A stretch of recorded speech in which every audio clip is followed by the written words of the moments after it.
وأن ليس للإنسان إلا ما سعى وأن سعيه سوف يرى ثم يجزاه الجزاء الأوفى. بسم الله الرحمن الرحيم، والصلاة والسلام على سيدنا محمد أشرف الخلق أجمعين. رب اشرح لي صدري ويسر لي أمري واحلل عقدة من لساني يفقه قولي. طلاب ثالثة ثانوي وحبايب قلبي، وحشتوني جدا. إن شاء الله النهاردة هنكمل واجب الأجهزة، وإن شاء الله النهاردة أنا هصور الفيديوهين بتاع الفولتميتر والأوميتر، بس هرفع كل واحد في فيديو لوحده، والله المستعان يا رب. يلا بينا نشوف الفولتميتر كان بيقول إيه. قبل ما احل الاسئله افكرك بس بسرعه كده بقوانينه. جهاز الفولتميتر ده ما هو اصلا الا جهاز جلفانوميتر، بس هعدل عليه حته، هحط عليه او هحط جنبيه مقاومه على التوالي اسمها RM مضاعف الجهد. مضاعف الجهد. طب يا مستر ليه هحط معاه مقاومه على التوالي؟ اقول لك ليه. لان اصلا الجهاز ده احنا عايزين نقيس فرق الجهد. فأنا لو نفترض عندي مقاومة دائرية كده خارجية عايز أقيس جهدها، ففي هنا تيار، التيار ده أنا عايز أسحب منه جزء بسيط جدا جدا جدا عشان ما أثرش على تيار الدايرة، فبالتالي ما أثرش على جهد الدايرة. فعشان أسحب من الدايرة بتاعتي تيار بسيط جدا جدا جدا محتاج الفرع ده مقاومته تبقى كبيرة جدا جدا جدا، فعشان كده هوصل جنبيه مقاومة على التوالي اسمها مضاعف الجهد، هتبقى قيمتها كبيرة جدا، بحيث كل ما المقاومة هنا زادت يسحب لي هنا تيار قليل، فما اقدرش او ما اثرش على تيار الدايره الرئيسي، فاقيس الجهد مظبوط. يبقى الحاجه الحلوه ان انا اعمل اولا علشان اعمل جهاز فولتميتر هجيب الجلفانوميتر هوصل جنبيه مقاومه على التوالي اسمها RM مضاعف الجهد، والحاجه الحلوه بتاعتها كل ما ازود قيمتها، دي حاجه جامده جدا جدا. بتعمل لي ايه يا مستر؟ كل ما ازود RM دي حاجة حلوة. RM لما تزيد يحصل حاجتين، مش دي الحاجة الحلوة؟ انساها. الحاجة الحلوة في الأجهزة إن الحساسية تقل، مدى والدقة يزيدوا. مدى يعني يقيس لي جهود أعلى المرة دي، دقة يعني الخطأ اللي هيخلي الجهاز يخطأ فيه في القراءة هتزيد، الخطأ هيقل، الخطأ هيقل، فالدقة تزيد. عظمة العظمة. فبالتالي خلاص بقى احفظ هنا RM الحاجه الحلوه لما تزيد فالحساسيه تقل، فمدى والدقه يزيدوا. ولكن لو كنا قلنا في جهاز الاميتر الحاجه الحلوه كان العكس، كل ما قل الRS نفس الحاجه الحساسيه تقل، مدى والدقه يزيدوا. ودي مقارنه سعيده، مقارنه سعيده ماشي. دي مقارنة سريعة ما بين RM والRS، الحاجة الحلوة اللي فيهم. ايه الأحسن للجهاز؟ في الأميتر كل ما قل الRS كان أحسن، في الفولتميتر كل ما علي RM يكون أحسن. يبقى هنا بقلل الRS، هنا بعلي RM، زي الفل. طب مستر ايه القوانين بقى؟ تعال نمسح كل ده واكتب لك القوانين سريعا جدا جدا جدا بعد ما ارسم لك الرسمة بشكل أحسن. ده الجهاز بتاعي اللي أنا هرسمه دلوقتي، ارسمه لك باللون الاحمر. الجهاز بتاعي اللي هو الجلفانوميتر له مقاومه اسمها RG، وصلت معاه على التوالي حاجه اسمها RM. ده كده جهاز الفولتميتر بتاعي عباره عن جلفانوميتر معاه مضاعف جهد. وهنا طبعا المفروض يعني الجهد اللي انا بقيسه، لان انا بوصل هنا مقاومه زي كده بالظبط. لما بوصل هنا مقاومه فرق الجهد بتاع المقاومه هو فرق الجهد اللي فوق، لانهم على التوازي.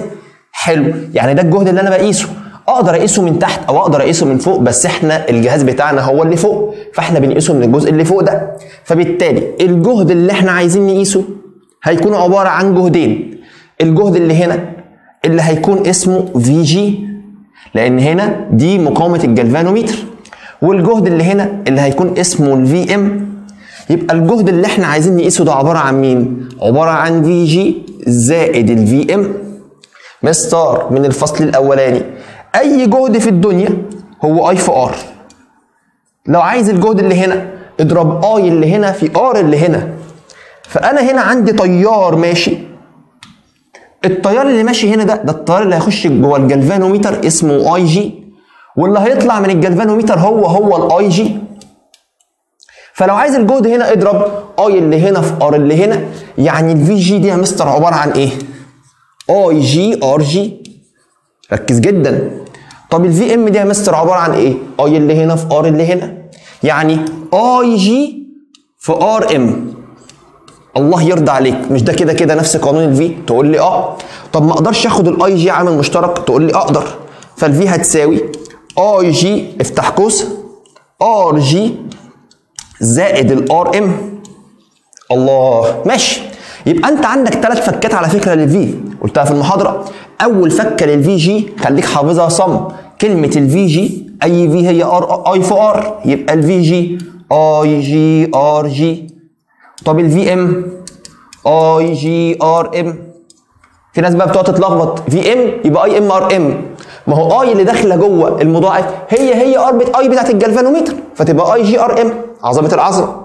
طب الجهد الكلي على بعضه، يبقى الجهد الكلي هيكون اي جي برضه، ولكن في المقاومتين مع بعض اللي هي ار جي زائد ار ام، او اجمع اي جي ار جي زائد اي جي ار ام، او في جي زائد في ام، براحتك. يبقى عندك ليها قانون اهو، في الكليه ليها قانون اهو، 2 اهو. عظمه العظمه. طب ايه تاني يا مستر ممكن نعمله؟ تعال نجيب الفي ام دي في طرف لوحدها. تقول لي يلا بينا. عشان اجيب الفي ام دي في طرف لوحدها هودي الفي جي دي الناحيه الثانيه بعكس الاشاره، فيطلع لك في ناقص في جي. احنا عايزين مين اصلا في الدرس؟ عايزين قيمه مضاعف الجهد ده، لان هو ده التعديله اللي انا هعدلها على الجلفانوميتر عشان يصبح فولتميتر. فهجيبها منين؟ فك الفي ام. الفي ام دي عباره عن اي جي في الار ام هتساوي في ناقص في جي. حلو. تعالى بقى نجيب الار ام دي في طرف لوحدها. فالار ام اللي احنا عايزينها اصلا هتساوي البعيد على القريب، يبقى في ناقص في جي على الاي جي. وده القانون بتاعي اللي بستخدمه في المسائل. قيمه مضاعف الجهد هي في ناقص في جي على اي جي. طب مين الفي؟ هو الجهد اللي انت مطالب تقيسه بعد التعديل. مين الفي جي؟ ده جهد الجلفانوميتر اللي هو عباره عن مين؟ عباره عن اي جي ار جي. مين الاي جي؟ ده اقصى تيار يتحمله الجلفانوميتر. وكده خلصت. بحتاج كام قانون؟ والله انا بحتاجهم كلهم. لو قال لي هات اقصى جهد بستخدم القانون ده اللي هو في جي زائد في ام، او اي جي افتح قوس ار جي زائد الار ام، بجيبه بالقانونين دول. طب لو قال لي انا عايز الفي جي هات اي جي ار جي، طب لو عايز الفي ام هات اي جي ار ام، طب لو عايز الار ام في ناقص في جي على الاي جي، وهكذا. تعالى بقى نشوف المسائل عامله ايه. دي خلاصه القوانين كده بشكل سريع. بسم الله. طبعا اتشرحت في المحاضره وانا هنا مش بشرح، انا هنا بعمل ايه؟ بقول بس القوانين بسرعه عشان انا حاسس ان احنا محتاجين نراجع عليها ثم نحل المسائل. يلا. 3 فولتميترات ماشي، A و B و C لهما نفس المدى. حلو. بس مقاومتهم 1000 4000 8000 على الترتيب. دي مقاومه الفولتميتر، خلي بالك، اللي كل ما زادت كل ما كانت حاجه حلوه. عظمه. فيكون الفولتميتر الاكثر دقه. كل ما زادت تكتب الجمله بتاعتنا الحساسيه تقل، مدى والدقه يزيدوا. هو عايز اكبر دقه، دي حاجه حلوه، يبقى خد اكبر ايه؟ اكبر ار ام. يبقى نختارهم انهي؟ 8000. فين 8000 يا ربي؟ الفولتميتر اللي هو سي، فالاجابه تبقى ج. خش على اللي بعده. جلفانوميتر ينحرف مؤشره الى نهايه التدريج. لما يمر فيه يبقى مديني اي جي. ما هو لا ينحرف الى نهايه التدريج، يبقى ده اقصى تيار هيعدي جوه الجلفانوميتر. اقصى تيار يمر في الجلفانوميتر هو الاي جي. تم تحويله الى فولتميتر، يبقى اضاف مقاومه على التوالي اسمها ار ام. قال لك تدريجه 10 فولت 10 فولت، يبقى ده الجهد اللي هيقيسه. يبقى مديني حاجتين اي جي وفي. واحد، انا عايز قيمه المقاومه الكليه للفولتميتر. مستر مقاومه كليه نجيبها منين دي؟ ثانيه واحده. ده مديني الاي جي وراح مديني تم تحويل الى فولتميتر بيقيس. ده مديني اقصى في، صح؟ اللي هي بتساوي اي جي افتح قوس ار جي زائد ار ام. عظمه. وهو عايز مقاومه الفولتميتر كلها. ارسم جهاز الفولتميتر. انا لو رسمت جهاز الفولتميتر بتاعي هلاقي فيه مقاومتين على التوالي، واحده اسمها ار جي وواحده اسمها ار ام، والاتنين توالي. يبقى لو عايز ار داش بتاعتهم هي عباره عن مين؟ ار جي زائد الار ام. هو عايز المقاومه المكافئه اللي هي الكليه. طب ما هي الكليه هي عباره عن مين؟ ار جي زائد ار ام مع بعض. فانا عايز دول كده مع بعض. عشان اجيبهم اقسم البعيد على القريب، يبقى اقسم الفي اللي هو مديها لي على الاي جي. خلصت. اقصى جهد بيقيسه بكام بعد التحويل؟ هو 10 فولت على الاي جي اللي هي 50، بس دي بالمايكرو، يبقى في 10 اس سالب 6. والله خلصت. اقسم الرقمين على بعض يديك ايه؟ يديك 200 في 10 اس 3. ماشي. كمل كده. بيقول لك قيمة مضاعف الجهد. يبقى هو عايز ار ام. انهي ار ام بقى؟ هتعمل لي ايه؟ اذا علمت ان مقاومة الملف بتاعت الجلفانوميتر بكام؟ ب1 كيلو اوم، يبقى هو مديني مين؟ مديني ار جي وعايز الار ام. ولا يهزنا، اكتب قانون الار ام. ار ام بتساوي في ناقص في جي على اي جي. شوف واحدة واحدة. ادي الار ام بتساوي هل معايا اقصى تدريج او اقصى جهد هيقيسه بعد التعديل؟ تقول لي اللي هي ب10 ناقص قيمه الفي جي. يا مستر مش معايا، بس الفي جي انا عارف ان هي اي جي ار جي، صح ولا لا؟ فبالتالي هل انا معايا الاي جي؟ الحمد لله معايا. هل معايا الار جي؟ برضه الحمد لله. هو مديها لي في السؤال. يبقى كده افتح قوس، هضربهم في بعض على طول. اي جي اللي هي بكام؟ 50 في 10 اس سالب 6 في الار جي اللي هي ب3 بالمناسبه، اللي هي قصدي ب1، بس دي 1 كيلو، يبقى اضربها في 10 اس 3. اقفل القوس. مين دول يا مستر؟ دول اي جي في ار جي اللي هي مين؟ اللي هي الفي جي. فحضرتك لازم تكون عارف ان الفي جي دي مش لازم يديها لك، لان انت عارف انها مين؟ اي جي في ار جي اصلا. طب على الاي جي تحت، وانا معايا قيمه الاي جي بكام؟ ب50. اوعى تنسى تحولها تضربها في 10 اس سالب 6. حضرتك تعمل ده على الاله على طول يطلع لك الاجابه ج. عظمه العظمه. خش على السؤال اللي بعده. طيب سؤال رقم 54 بيقول لي عندك 4 جلفانومترات متماثله، يبقى كلهم لهم نفس الار جي، او مقاومه كل منهما اسمها ار جي، وكل منها متصل بمقاومه او عده مقاومات كما بالاشكال. هنشوف دلوقتي اي فولتميتر يتحمل فرق جهد اعلى. بص السؤال ده عشان احله من شويه، فانا في العادي كنت هفكر ازاي كمصطفى، كنت هقول لك انت عايز اكبر فرق جهد يقيسه، اختار اكبر ار ام، لان الحاجه الحلوه في الفولتميتر ان الار ام تزيد، وكده كده ار جي بتاعت الجلفانوميتر كلها ثابته. بس الكلام ده كان هيبقى صح الصح لو الجلفانوميتر متوصل مع على التوالي مقاومات. طبعا هنا متوصل معاه مقاومه ب10، يبقى اقدر اقول ان الار ام اللي هنا ب10، وده متوصل معاه مقاومتين توازي بس توالي معاه هو، يبقى دول اللي هي ال10 وال100 دول توالي مع الجلفانوميتر، فباخد محصلتهم او مكافئتهم يطلع لك رقم اصغر من ال10. بس لما تيجي تشوف الكلام ده هنا تلاقيه الاول متوصل مع التوازي مع الار جي، وعلى التوالي مع ال100، وهنا على التوازي مع ال100، فبالتالي انا مش هفكر بقى في الار ام، امال هفكر في مين؟ افكر في الجهد على طول، اروح اجيبه في كل جهاز. طب بجيبه ازاي يا مستر؟ عشان اجيبه المفروض الاي جي مضروبه في مين؟ ار جي زائد ار ام. طب ما هي كده كده الاي جي اللي ماشيه فيهم كلهم ثابته، فبالتالي ما هو اقصى تيار يتحملهم، فانا هجيب قيمه مين مع مين؟ ار جي مع الار ام، يعني من الاخر اجيب المقاومه المكافئه يعني. فهنا يا مستر انا عندي مقاومتين توالي، مقاومه الار جي مع ال10 ار جي، الاثنين مع بعض يعملوا مكافاه بكام؟ ب11 ار جي. عظمه العظمه. خلي بالك انت عايز الفي، فالمفروض يعني بضمير ان الجهد اسمه اي جي مضروب في 11 ار جي، بس انا كده كده الاي جي هتبقى ثابته يعني، فمش فارق معايا. طب اللي هنا يا مستر عندي مقاومه هنا اسمها ار جي مع مقاومتين توازي اللي هم مضاعف الجهد.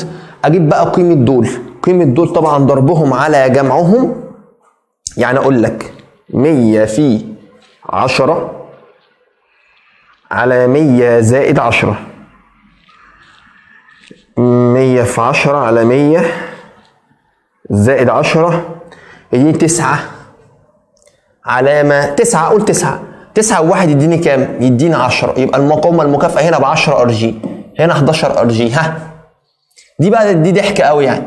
طبعا هنا في ار جي مع ار جي تحت على التوازي، فيدوني المكافأة بتاعتهم بنص. نص و100 يديني 100 ونص، يبقى 100 ونص من ار جي دي لحد دلوقتي اكبرهم. الاخيره بيقول لي دي اسمها طبعا ار جي على التوازي مع 100، فهتبقى اقل من 1، يبقى دي اصغر واحده فيهم، لان المكافاه بتساوي طبعا لو على التوازي فالمكافاه بتكون اصغر من اصغر مقاومه. دي اصغر مقاومه اللي هي ب1، فاكيد هتطلع لي اقل من 1. مين اكبر مكافاه؟ تقول لي والله جيم، دي اكبر مكافاه، فهي دي اللي هتقرا لي اكبر جهد. عظمة العظمة. يبقى نختار الإجابة إيه؟ نختار الإجابة ج.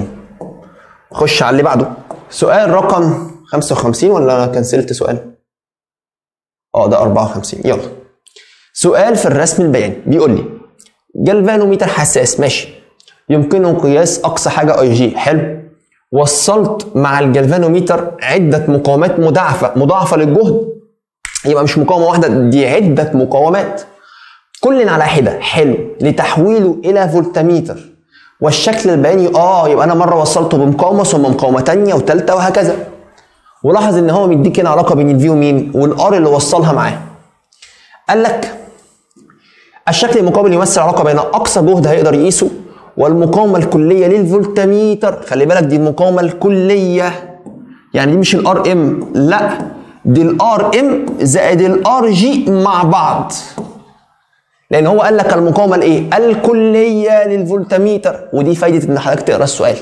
عايز الاي جي واحده واحده بقى. كده يا مستر، انا اول حاجه بفكر فيها لما بشوف رسم بياني هي الميل. فتيجي تقول لي الميل بتاعي بقسم الراس اللي هو الفي على الافق اللي هو مش ار بقى، ده ار ام زائد ار جي. انهي قانون اللي فيها مستر الحاجات دي؟ تقول لي قانون الجهد بتاع الفولتميتر، اقصى جهد يقيسه هيساوي اي جي افتح قوس ار ام زائد الار جي، او ار جي زائد الار ام، الاثنين واحد يعني. فلما اقسم ده على ده يديني مين؟ يديني اي جي. يبقى الميل بتاع حضرتك اصلا هو الاي جي اللي هو عايزها. خلاص شكرا يا مستر، هات الميل. اقسم ال 300 على ال 1500، لما اقسم 300 على ال 1500 يديني 0 علامه 2. شكرا. خش على السؤال اللي بعده. ده سؤال رسم بياني، وهنا عايز اشرحه سريعا جدا.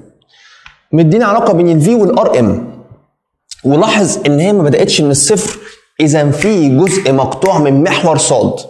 والرسمه دي اتكررت في منهج كتير، قررت مرتين في الدرس الثالث بتاع الفصل الاول، ودي اتكررت اهو المره الثانيه في الفصل الثاني، مره في الاميتر ومره اهو في الفولتميتر. فالعلاقه دي انا برسمها ازاي اصلا؟ تعالى هرسم لك هنا بتاعت الفولتميتر وهنا بتاعت الاميتر ونقارن ما بينهم. مديك اهو علاقه بين الفي والار ام، فلازم اجيب قانون في الفي في طرف لوحدها لان هي اللي في الرأسي، ومعاها الار ام عشان اشوف مين جنبها تبقى هي الجزء المقطوع من محور صاد. فعند حضرتك قانون الفي بتساوي اي جي ار جي زائد اي جي ار ام. واحده واحده بقى، بسم الله. مستر الفي انا في طرف لوحدها؟ تقول لي في موجب او سالب؟ تقول لي عظمه في موجب او سالب. ليه؟ لان يستحيل يكون في جزء مقطوع من محور الصادات الا لما المعادله بتاعتي تكون شبه المعادله دي. هكتبها لك هنا والله. واي بتساوي ام اكس موجب او سالب الزد. طبعا حتى المين هنا موجب او سالب برضو. ايه المعادله دي يا مستر؟ اي نقطه تقع على محور واي اللي هو الجهد، اللي هو اللي قايل ان على محور واي هو الجهد، بيساوي الميل في الحاجه اللي على اكس موجب او سالب الجزء المقطوع من محور صاد. يبقى مين الزد دي؟ دي الجزء المقطوع من محور صاد. مين الاكس؟ دي الحاجه اللي على محور اكس. مين الام اللي جنبها؟ هي الميل. عشان كده نقول لك ايه، لو عايز تجيب الميل هو معامل س، بس بشرط تكون جايب صاد في طرف لوحدها اللي هي واي يعني. يبقى احنا هنقولها فيزيائيا، عايز الميل بص على معامل اكس بس بشرط واي تكون في طرف لوحدها. مين هنا عند واي بقى؟ اللي هو فرق الجهد، فلازم نجيب المعادله اللي فيها فرق الجهد الكل في طرف لوحده. ثم مين هنا على اكس؟ ار ام. روح بص على الار ام يا صاحبي. فين الار ام؟ اهي. مين اللي جنب الار ام؟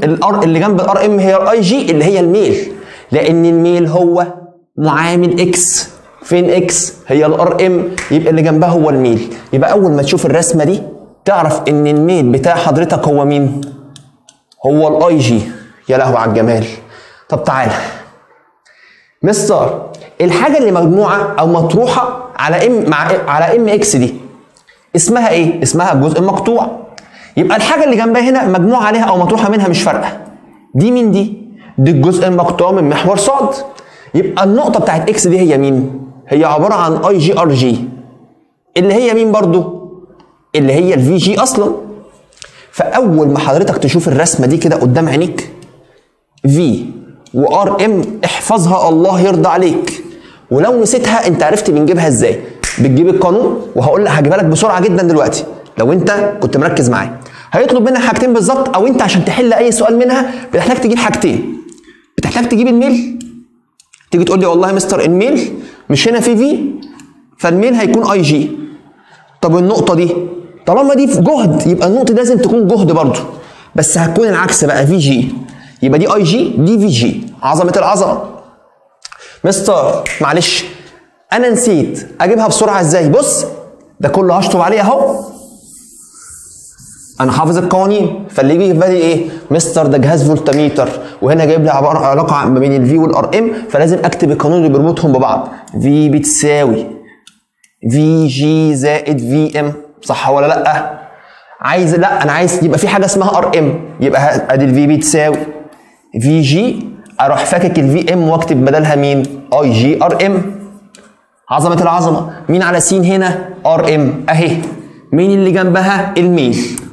يبقى الميل هو مين؟ اي جي. مين اللي مجموع عليهم او مطروح منهم؟ هو الفي جي. يبقى الجزء المقطوع ده هو الفي جي. خلصت في ثانيه الا ثانيه. الله يرضى عليك لا تركز. طيب او اكون حافظها بقى، والحفظ بتاعها سهل والله. تعال نشوف الرسمه المقابله ليها في جهاز الاميتر اللي شرحتها الفيديو اللي فات. ادي الرسمه المقابله ليها. يديك هنا علاقه بين الاي ومقلوب الار اس، وتلاقي العلاقه بتاعتك عامله كده. فانت لما دي تجيلك في الامتحان انت المفروض حافظها بسرعه. احفظها لك انا بسرعه ولا اقول لك لا تعال نستنتجها الاول؟ تقول لي يلا يا مستر عايز اجيب علاقه فيها الاي ومقلوب مين؟ ومقلوب الار اس. اكتب كده قانون الار اس. تقول لي والله ادي الار اس بتساوي اي جي ار جي على اي ناقص اي جي. ده القانون بتاعي. مستر خلي بالك احنا محتاجين اولا الاي تبقى في طرف لوحدها، صح ولا لا؟ زي ما عملنا هنا كنا بنجيب الفي في طرف لوحدها. طيب يلا نجيب الاي في طرف لوحدها. نضرب طرفين في ايه؟ في وسطين. بس مش هينفع طرفين في وسطين، لا انا هجيب دي هنا وهرجع دي مكانها. تقول لي عظمه العظمه. فلما اجيب دي هنا تبقى اي ناقص الاي جي بتساوي اي جي ار جي على ار اس. عظمه العظمه. مستر احنا عايزين ده في طرف لوحده، اوعى تنسى. خلاص هودي ده الناحيه الثانيه في عكس الاشاره. يبقى الاي بتساوي اي جي في ار جي، خلي بالك اللي هي اسمها ايه؟ اللي هي اسمها الفي جي على ار اس. كمل بقى هنا. لما اودي ده الناحيه الثانيه اهو، ده لما يروح الناحيه الثانيه يبقى موجب اي جي.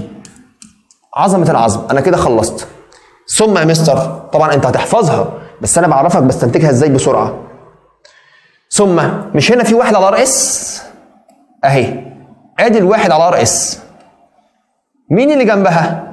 هي الفي جي. يبقى الميل هو الفي جي. يبقى الرسمه دي بتاعت حضرتك الميل بتاعها هو الفي جي. ليه؟ لان هي الحاجه اللي جنب اكس. مين اكس هنا؟ واحد على ار اس. الحاجه اللي جنبها هي الفي جي. شكرا.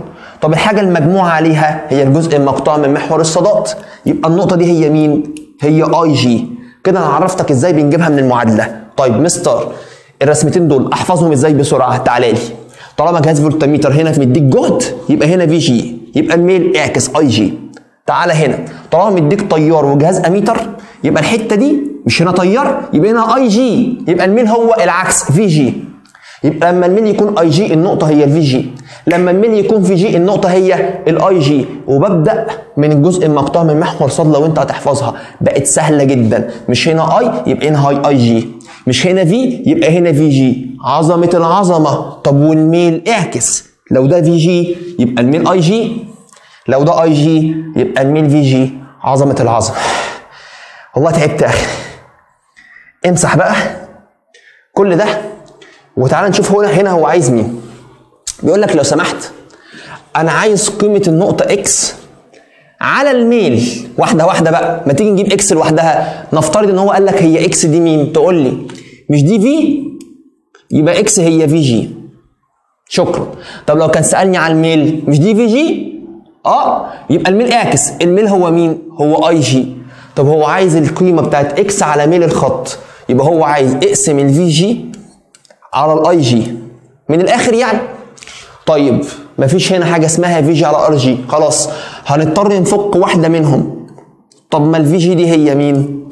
اي جي ار جي، طبعا على اي جي، فالاي جي هي تروح مع الاي جي هي يبقى لك ار جي هي برضه، فالاجابه هتكون ار جي. والله يا اخي متعه ما بعدها متعه. سؤال رقم 57. الشكل البياني المقابل يمثل تغير في الفرق بين اقصى جهد. ماشي، مديك علاقه بين في ناقص في جي على الار ام. ماشي، تعال نشوف. فان اقصى شده تيار يتحمله الجلفانوميتر قبل توصيل مضاعف الجهد، يبقى هو عايز مين؟ عايز الاي جي. حلو. تعال نجيب الميل. هنا بقى الرسمه عاديه، الميل فرق الصادات على فرق السينات. اللي انا شرحته اللي فات ده عشان كان فيه جزء مقطوع من محور صاد. فالميل ده لو انا هجيبه بيساوي الفي ناقص الفي جي على الار ام. طب مستر انا هعرفه منين؟ انا ما بحفظش، انا بكتب القانون الاصلي. ايه هو؟ قانون الفي. مش الفي بتاعت حضرتك هي في جي زائد في ام؟ تقول لي هنا خلي بالك عايزين في ناقص في جي، فهو دي الناحيه الثانيه بعكس الاشاره، فيبقى في ناقص الفي جي بتساوي في ام. عظمه العظمه. عايزين دي بقى مقسومه على الار ام. خلاص ما تفك دي يا مستر. مش الفي ام دي عباره عن اي جي في الار ام؟ تقول لي صح. عارف هنا عندك حلين تعملهم بسرعه. تقول لي الهاك اللي انا قلته لك او الاختصار، الميل هو معامل س. مين هنا على س؟ الار ام، فالميل هو الاي جي على طول. او تقول لي خلاص انا هجيب فرق الصادات على فرق السينات، لما اقسم ده على الار ام يبقى لي برضو مين؟ يبقى لي الاي جي. يبقى خلاص الميل بتاع حضرتك من الرسمه دي هو الاي جي. بسرعه جدا خلصت. امسح بقى كل ده. يلا هو عايز الاي جي، هجيب الميل.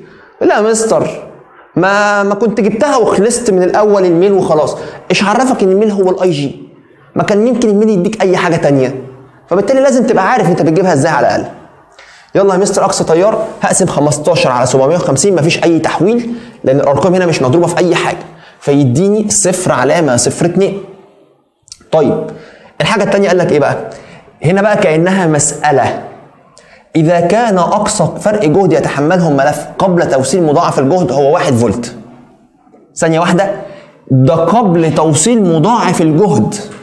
اقصى جهد يتحمله قبل ما اوصل مضاعف الجهد اسمه في جي بتساوي 1 فولت. فإن مقاومة ملف الجلفانوميتر، خلي بالك هو عايز كده الار جي. تقول لي مش انت معاك الفي جي؟ ما الفي جي دي عبارة عن ايه يا صاحبي؟ عبارة عن اي جي ار جي. هو عايز الار جي؟ قال كده؟ عايز الار جي اهي. يبقى اقسم الفي جي على الاي جي، يبقى ار الجلفانوميتر عبارة عن جهد الجلفانوميتر على تيار الجلفانوميتر. خلصت والله. الفي جي اللي هي بواحد، الاي جي انا لسه جايبها 0.02.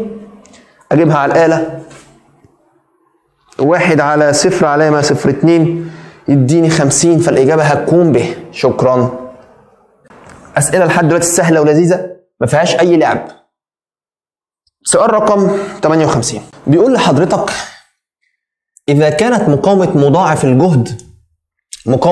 الجهد اللي اسمها RM في فولتميتر 10 أمثال مقاومة الجلفانوميتر، بالله عليك للمرة الألف بقول لك اللي تقراه اكتبه. فأنا بص اللي بعمله إيه؟ إذا كانت مقاومة مضاعف الجهد RM في فولتميتر تساوي ما قاليش تساوي، بس أنت عارف بقى هي عبارة عن يعني تساوي عبارة عن 10 أمثال، يبقى اكتب 10 من مين؟ من الار جي، من مقاومة الجلفانوميتر، وسيبها على جنب. فإن أقصى فرق جهد هيقيس الفولتميتر يساوي كام؟ اكتب قانون أقصى فرق جهد. فأقصى فرق جهد اللي هو الفي بيساوي، هو عايز أقصى اللي هو اي جي افتح قوس ار جي زائد الار ام. ما ادانيش الاي جي، خلاص سيبها زي ما هي ما يشغلكش يعني. ادي الاي جي افتح قوس ار جي زائد الار ام.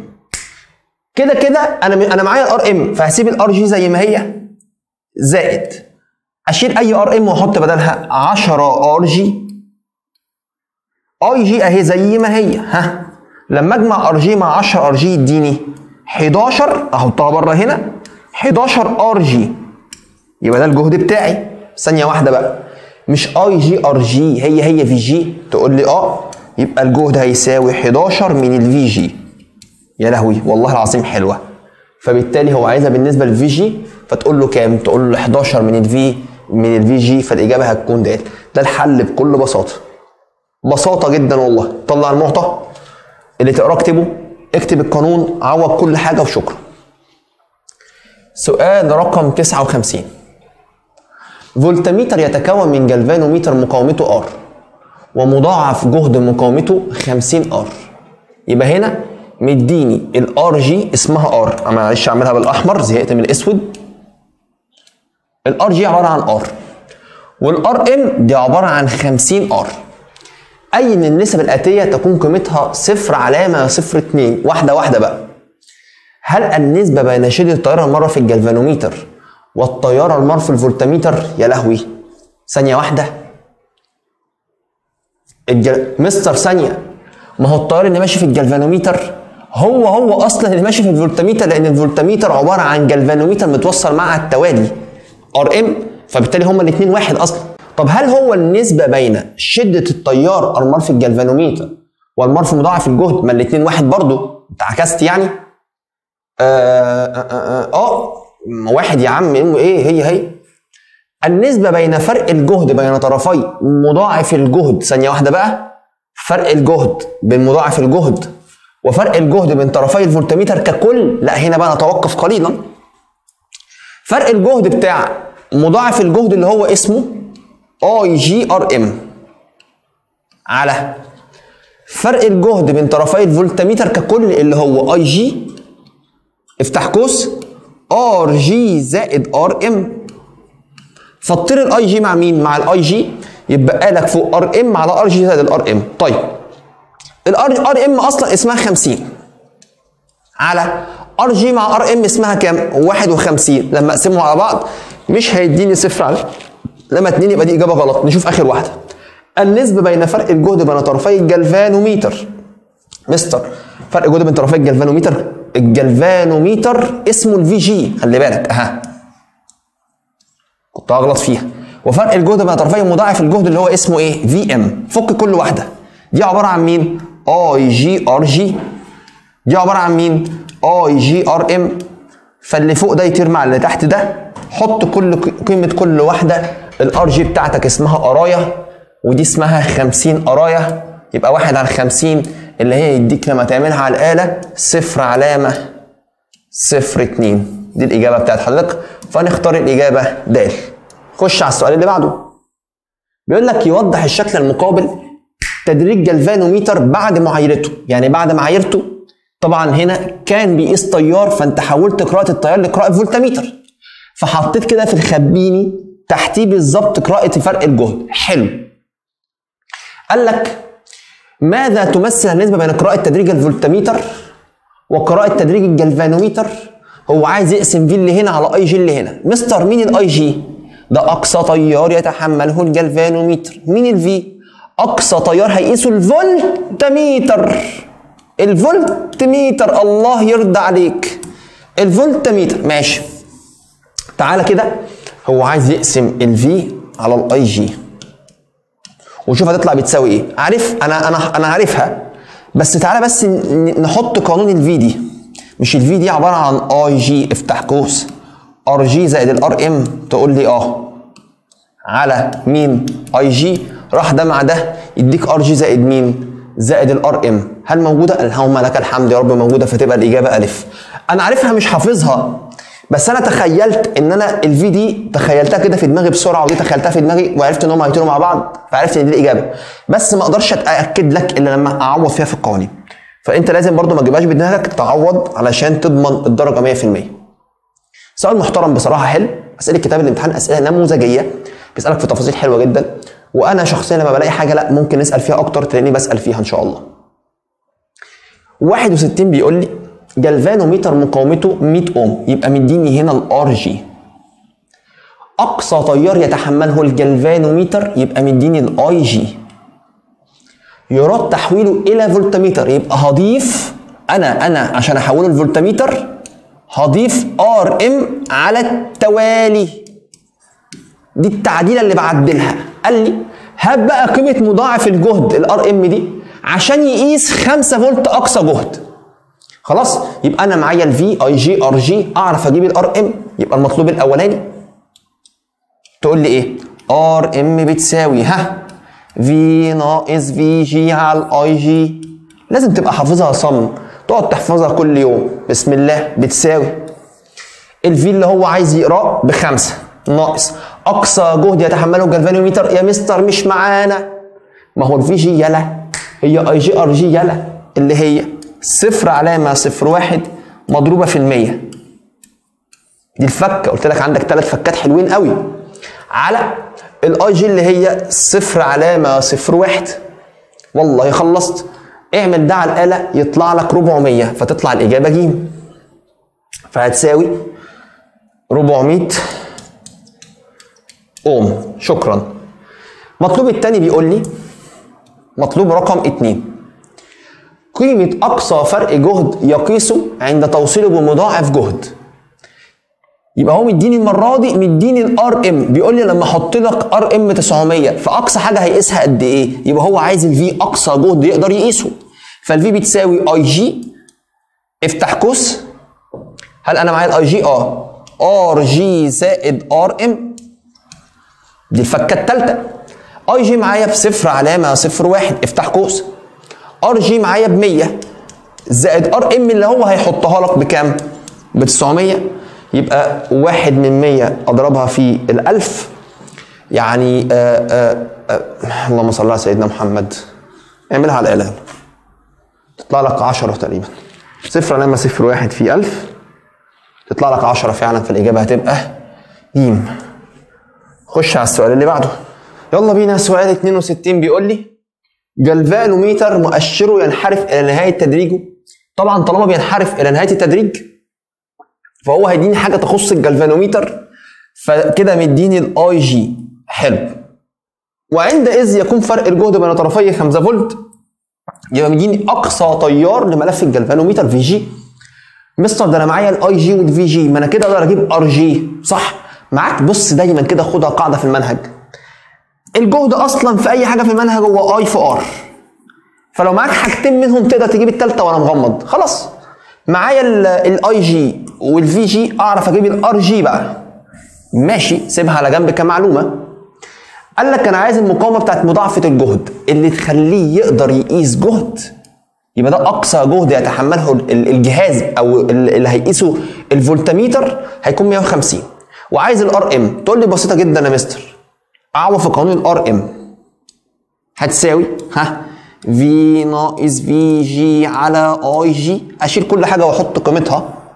الفي بتاعتي ب 150 ناقص الفي جي الحمد لله مدالي زي ما هي ب5، يبقى 150 ناقص 5 على الاي جي اللي هي 0.02.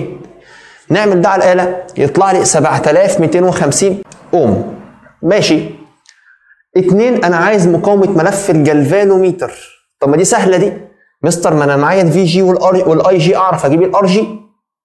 يبقى الار جي هتساوي الفي جي على الاي جي، اللي هتساوي دي اول حاجه قلتها اصلا اللي هي 5 على 0 علامه 0.2. دي بقى نعملها على الاله، 5 على 0 علامه 0.2 يطلع لك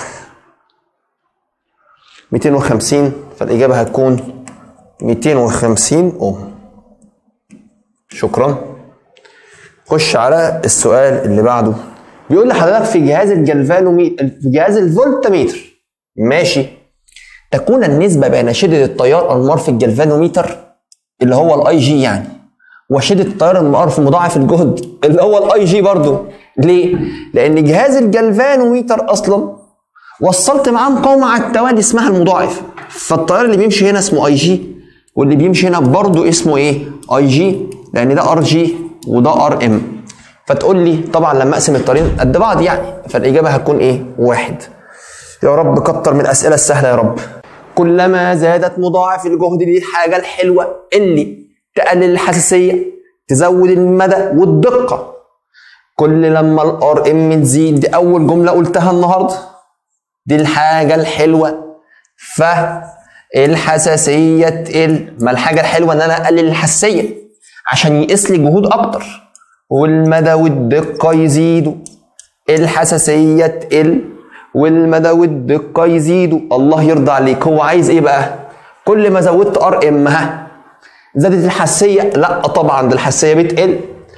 قلت المقاومة الكلية للجهاز؟ لا طبعا، المقاومة الكلية بتاعت الجهاز هتزيد. ليه؟ ما انا عمال ازود مقاومة على التوالي، فبتزود قيمة المقاومتين، فلما اجي اجيب المكافأة بتاعت الجهاز اللي هم التوالي يعني، هم الاثنين قصدي، فبجمع فبيزود قيمتها. قل مدى القياس؟ لا ده المدى بيزيد.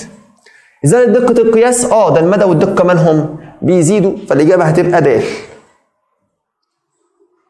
من الجمل الممتعة قوي اللي لازم وانت بتذاكر الجهاز تذاكر الجملة دي على بعض كده.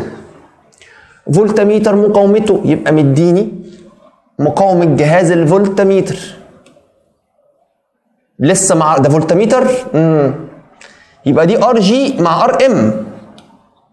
سيبها كده اما نشوف قصة الحدوتة اللي هنا ايه. فقال لي يستطيع قياس فرق جهد. هو مين ده؟ ده الفولتميتر اللي احنا اعتبرناه ايه؟ جلفانوميتر. يبقى هنا مديني الفي جي، فلما وصى عليه مضاعف جهد راح زاد مداه بمقدار 8 فولت. يعني ساعتها اقصى جهد هيقيسه ساعتها هيصبح القديم زائد ال8. طب ما القديم ب2، فيصبح اقصى جهد بيقرب كام بقى؟ ب10. عايز الار ام، خلاص عوض في قانون الار ام، خلصت. ار ام بتساوي في ناقص في جي على اي جي. الفي الجديده اللي هي بال10 ناقص في جي بتاعتي اللي هي ب2 على الاي جي بتاعتي مش معايا. ثانيه واحده بس، اقدر اجيبها ليه؟ لان معايا الفي جي والار جي. معاك حاجتين تجيب الثالثه. يلا يا مستر، اعرف اجيب قيمه الاي جي اللي هي عباره عن مين؟ في جي اللي هي ب2 على ار جي، يبقى 2 على 2000. تمام؟ يبقى الاي جي هنا 2 على 2000 يعني 1 على 1000، يبقى 0 علامة 001. تعمل ده على الآلة، يا رب أكون كاتبها صح. يبقى 8 على 0 علامة 001. طبعا أنت مش محتاج تعمل كده، أنت عوض عادي جدا. يعني اعمل 2 على 2000 فيطلع لك الرقم ده، فتقسم ده على ده.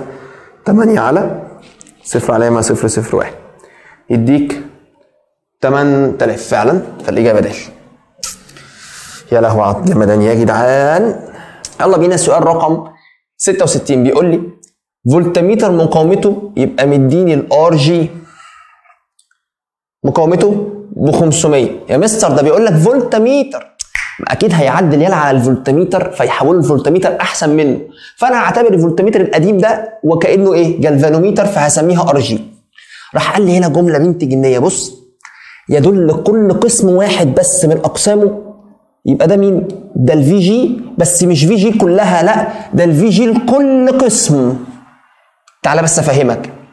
لو انا عندي التدريج كده، ادي مثلا قسم 2 3 4 مثلا يعني، فهو مش مديك في جي اللي هنا يلا، ده مديك في جي اللي عند القسم الواحد.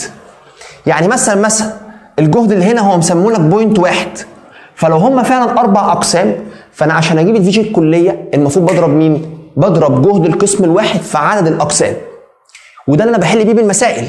فانا هحل لك بالطريقه الطبيعيه جدا ثم اقول لك اختصار ابن جنيه. تعالى يبقى الفي جي كلها بتاعتنا المفروض اسمها ايه؟ اللي هي جهد القسم الواحد اللي هو 0.1 مضروب في مين؟ في عدد الاقسام. فسيب دي على جنب لان انا معيش عدد الاقسام للاسف، سيبها دلوقتي. فان قيمه مضاعف الجهد يبقى هو عايز مين؟ هو عايز الار ام. حلو، انهي بقى؟ اللي هوصله مع الفولتميتر عشان يخلي دلاله كل قسم من اقسامه 1 فولت. ثانيه واحده، ليجعل دلاله كل قسم، مش ده اقصى جهد هيقيسه؟ تقول لي بس هو المفروض ده جهد الفولتميتر اللي بعد التعديل، بس ما اداهوليش هنا برضه، ما ادانيش في اللي هنا. بعد ما عدل المفروض يقرا لي جهود اكبر، فالمفروض اجيب الجهد اللي بيقراه هنا، بس لا، ده اداني الجهد اللي المفروض يبقى عند نفس القسم. طب عشان اجيب الجهد عند اقصى اقسام، عند اقصى جهد هيقراه بعد التعديل، فالمفروض بيساوي ايه؟ جهد القسم الواحد مضروب في عدد الايه؟ عدد الاقسام. برضو سيبها دلوقتي. يا مستر ده انا مش معايا الان، معلش افهم بس، انا هحلها بضمير ثم اختصرها لك. بس كده خلاص. هو عايز الار ام، اكتب قانون الار ام. النهارده حد بيقول لي ايه؟ مستر انت وانت بتحل على السبوره بتحل في حته يعني بتطلع معطيات في حته وتحل في حته. ايوه، عشان المعطيات تبقى قدام عينيك، وهنا اكتب القانون وامشي عادي جدا ثم اخد المعطى من هنا ارشقه. فانا شايف ان ده احسن نظام، يعني ما هفضل احل لك كده يمين شمال، انا شايف ان كده كويس. يعني الار ام بتساوي ايه؟ في ناقص في جي على اي جي. لاحظ ان القانون ده كان بيقول لك ايه؟ الفي ده اقصى جهد هيقيسه بعد التعديل، اقصى جهد هيقيسه الفولتميتر. طب والفي جي اقصى جهد كان بيقيسه الجلفانوميتر. طب والاي جي اقصى تيار يتحمله الجلفانوميتر. علشان كده لما اداني جهد القسم الواحد بتاع الجلفانوميتر ضربته في عدد الاقسام عشان اجيب اقصى في جي هنا. ولما اداني اقصى جهد هيقيس الفولتميتر، هو ما ادانيش اقصى بقى، هو اداني جهد القسم الواحد، فانا محتاج اقصى واحد فبضربه برضه في عدد الاقسام. ماشي، تعال بقى نعوض واحده واحده. بسم الله. قيمه الفي بتاعتي معايا بكام؟ بان ناقص الفي جي اللي هي 0.1 من الان. يا مستر انا مش معايا الان، مش مشكله، اسمع بس، ناقص لي الاي جي. خلاص، تعالى احنا نجيب الاي جي على جنب. اجيبها ازاي؟ اي جي بتساوي في جي على الار جي. يلا نعوض. الفي جي بتاعتي 0.1 من الان. طب الار جي بتاعتي فين؟ الار جي، الار جي اللهم صل على اهي ب 500. لما اقسم الرقمين دول على بعض 0.1 على 500 يديني 0.0002 ان. واحده واحده بقى، دي قيمه الاي جي، يبقى هشيل الاي جي من تحت واحط 0.0002 من الان. 3 اصفار. حلو قوي. فتلاقي يا اخويا الان اللي فوق طارت مع الان اللي تحت، او حلها يلا رياضه او حلها على الاله. هنا 1 ناقص 0.1 يديني 0.9 ان على 0.0002 من الان. فتلاقي الان اللي فوق اصلا طارت مع الان اللي ايه؟ اللي تحت. لما اقسم الرقمين دول على بعض على يديني 4500، فالاجابه هتكون ج. وهنا اطلع لك بمختصر، لو اداني جهد القسم الواحد بتاع الجلفانوميتر واداني جهد القسم الواحد بتاع الفولتميتر، اعمل عبيط وكانه مديك اقصى جهد واقصى جهد، لان كده كده ان اللي فوق هتطير في القانون بتاعتك، ان اللي فوق هتطير مع ان اللي ايه؟ اللي تحت. امنتك بالله يا اخي لا تعمل كده. تمام؟ يبقى انا عادي جدا كنت اعتبر كانه مديني الفي جي بوينت 1 والفي بكام؟ ب1، واحل عادي جدا الاقي لك الرقم طلع لي من غير الان اصلا لان انا ما حطيتهاش في الحسبان، ويطلع لي برده بنفس الاجابه بالظبط. يا الله. خش على السؤال اللي بعده. جلفانوميتر مقاومته يبقى مديني الار جي يقيس تيار اقصى شده له 20، يبقى مديني اي جلفانو. قال لي انا عايز اقصى تيار يمكن ان يقيسه الجلفانوميتر اذا وصل بمجزئ تيار. ده جهاز اميتر كده. ماشي، وعايز اقصى تيار ومديني الار اس. خلاص بسيطه، اما اعوض في قانون الار اس اللي هو ار اس بتساوي اي جي ار جي على اي ناقص اي جي، او احب انا اعوض في قانون حساسيه قوي ده اللي هو اي جي على اي بتساوي ار اس على ار اس زائد ار جي. والله ده احسن والذ، على الاقل اعرف اجيب الاي. يلا، هل معايا الاي جي ب 20؟ هسيبها 20 زي ما هي. يا مستر دي بالملي، ما انا كده هجيب الاي بالملي برضو، ثم احولها بقى في الاخر. ها، بتساوي، طبعا ممكن تحولها على طول اسهل لك يعني. هو عايزها بالامبير، طب والله لا احولها. يلا، التردد ده مش مشكله، مش مشكله. دي 20 ملي، اروح ضاربها في 10 اس سالب 3 على اي اللي انا عايزها بتساوي. يلا يا مستر، ار اس بصفر علامه 1 على ار اس صفر علامه 1 زائد الار جي. الار جي اللي هي ب5. تطلع قيمه الاي، ممكن تعملها معادله في مجهول واحد هتطلع لك ب، هي الاختصار يعني هتطلع لك ب. تعالى اعملها لك برضو بسرعه. 20 في 10 اس سالب 3 على اكس علامه يساوي، انا مش قادر احسب، انا عايز حد يقعد معايا يحسب لي والله. صفر علامه 1 على صفر علامه 1 زائد 5 1 علامه 0.2. الاجابه صحيحه. بيقول لي انا عايز مقدار مضاعف الجهد، يبقى هو عايز مين؟ ار ام. اعوض في قانونها امتى بقى؟ الذي يوصل بالجلفانوميتر ليعمل كالفولتميتر اقصى جهد، يبقى مديني في. يبقى انا اعوض في القانون اللي هو في ناقص في جي، الفي اللي هي ب5 ناقص الفي جي بتاعتي مش مديها لي، بس انا اعرف اجيبها منين يا مستر؟ ما الفي جي عباره عن اي جي ار جي، يبقى هنضرب ال 20 دي اللي هي في 10 اس سالب 3 لانها بالملي، اضربها في الار جي اللي هي ب5، في ناقص في جي على اي جي اللي هي ب 20 في 10 اس سالب 3، يبقى 5 ناقص افتح قوس 20 في 10 اس سالب 3 في 5 على 20 في 10 اس سالب 3 يديني 245. فالاجابه هتبقى ج. بيقول لحضرتك سؤال 68 جلفانوميتر ذو ملف متحرك مقاومه ملف، ويبقى مديني مين؟ يبقى مديني الار جي. ماشي، عايز من قيمه موجات التيار اللي تسمح بمرور ايه؟ ثلث التيار الكلي في ملف الجلفانوميتر. واحده واحده، ثلث التيار الكلي؟ لا واحده واحده والله نرسمها، ده انا نفسي اتلخبط. ادي التيار الكلي اهو، وادي جهاز الجلفانوميتر، وادي الار اس، دي الار اس، ودي مين؟ ودي الار جي. ماشي، غير بقى اللون عشان نبقى عارفين احنا بنعمل ايه. راح مديني الار جي، قال لي انا عايز قيمه مجازي التيار، يبقى هو عايز الار اس التي تسمح بمرور ثلث التيار الكلي.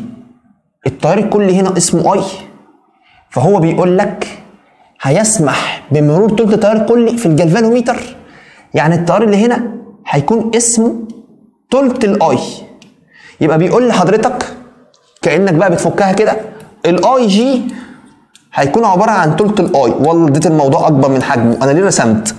بس انا يمكن عشان مسقط وشغال كده بقالي كتير فولتميتر فتهت، مفيش مشكله عادي، صححنا الوضع بتاعنا. يبقى تيار الجلفانوميتر هو عباره عن مين؟ ثلث الاي. وكاني يعني معايا الحساسيه اللي هي اي جي على اي تساوي الثلث. حلو، اؤمر يا جميل. عايز مين؟ عايز الار اس، مفيش مشكله.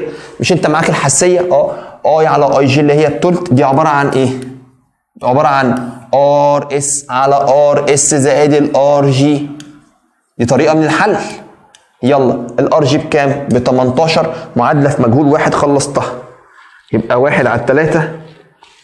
والله اديت الموضوع اكبر من حجمه فعلا، بتساوي اكس على اكس زائد 18 يديك 9.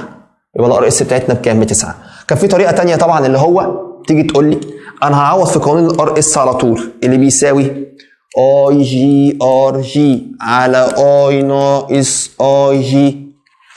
فالاي جي بتاعتنا اللي هي اسمها ثلث الاي مضروبه في الار جي اللي هي ب 18 على الاي بتاعتنا ناقص الاي جي اللي هي مين؟ ثلث الاي فلما تعمل هنا هيطلع لك ارقام الايات اللي تحت دي كلها هتطير مع بعض. بمعنى ايه؟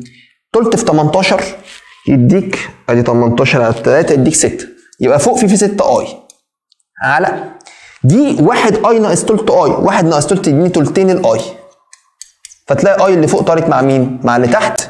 6 في 3 ب 18 على 2 فيها 9، يبقى يديك الاجابه برضو كام؟ برضو 9. سواء جبتها بقانون الحساسيه او بقانون ار اس الاثنين شغال وزي الفل، مفيش فيها اي مشكله. ماشي، امسح بقى نشوف المطلوب الثاني بيقول لحضرتك ايه. طبعا دي كده الاجابه. عايز مضاعف الجهد، يبقى عايز الار ام اللي تخلي الجلفانوميتر صالح لقياس فرق جهد يساوي 10 امثال فرق الجهد بين طرفيه. يبقى عايز الفي تصبح بتساوي مين؟ 10 في جي. ولا يهزك خالص، عوض يا صاحبي. مش هو عايز الار ام؟ عوض في القانون اللي بيساوي ايه؟ في ناقص في جي على الاي جي. وهنا بقى هنلاقي مفاجآت. يلا معيش الفي جي شيلها وحط 10، معيش الفي قصدي يعني شيلها وحط 10 في جي. ماشي، ناقص الفي جي اهو، يبقى انا شلت دي حطيت بدلها 10 اي جي ناقص الفي جي على الاي جي. يلا يا مستر 10 في جي ناقص في جي يديني 9 في جي على الاي جي. يا مستر ده انا ولا معايا الفي جي ولا الاي جي. طز. ليه؟ لان الفي جي على الاي جي دي اصلا بتساوي الار جي. في جي على اي جي هي الاي جي، الار جي قصدي. فالاجابه هتبقى 9 من مين؟ 9 من الار جي. السؤال ده انا حليته في المحاضره وقلت لك السؤال ده كان اصلا موجود في كتاب الوافي، يعني ده اول مره شفته فيها كان في كتاب الوافي. المهم ادي ال9 ار جي بتاعت حضرتك. يبقى انا معايا قيمه الار جي، فالاجابه هتبقى كام؟ 9 في 18. 9 في 18 يديني، والله لا عاملها على الاله، 9 في 18 162، فالاجابه هتبقى الف. سؤال محترم قوي قوي قوي قوي والله العظيم، ابن ناس جدا. انا بعت لك عشان تشوف الاجابه كامله من اولها لاخرها. يلا بينا سؤال رقم 69. بيقول لي جلفانوميتر ذو ملف متحرك عند توصيله بمجزء للتيار قيمته نص، يبقى ار اس بتساوي نص، يصبح ثالثا لقياس تيار اقصاه. يبقى ده اقصى تيار قاسه بعد ما وصلته بمجزء للتيار اسمه ار اس، وعند توصيله بمضاعف جهد يبقى لما وصلت له ار ام يصبح صالحا لقياس فرق جهد اقصاه. يبقى راح مديني الفي اللي هيقيسه. 1 انا عايز الاي جي، 2 انا عايز الار جي. نمشي واحده واحده. مستر انا معايا حالتين، اقسم الصفحه 2. الحاله الاولى اللي بتاعت الار اس ماشي، هل مديني منها الار جي؟ والله لا مش عارف، بس هو مديني مين؟ تعال اكتب كده قانون الار اس. ار اس اللي هي بنص بتساوي اي جي ار جي. انا مش معايا الاي جي، تمام؟ في الار جي هل معايا؟ ولا معايا الار جي. اي جي ار جي على الاي، هو قال لي اقصى تيار هيقيسه كام؟ صفر علامه 1 على اي ناقص الاي جي. كده انا عندي في كام مجهول؟ في عندي 2 من المعادله دي اللي هي الاي جي والار جي، فمش هعرف احلهم طبعا، فلازم حاجه ثانيه تساعدني. اكيد الحاله الثانيه هي اللي تساعدني. وبيني وبينك انا مش مستلذ القانون ده بصراحه. يعني ليه؟ حاسس ان قانون الحساسيه هيكون افضل، اللي هو اي جي على اي اللي هو بصفر علامه 11 بتساوي ار اس اللي هي بنص على ار اس زائد الار جي اللي معرفهاش. والله مش فارقه معايا، ما هو القانون ده هو ده، بس شكله بس متسنتف يعني. فانا هستخدم القانون ده اللي تحت ده، عظمه العظم. تعال، موضوع راحه نفسيه مش اكتر.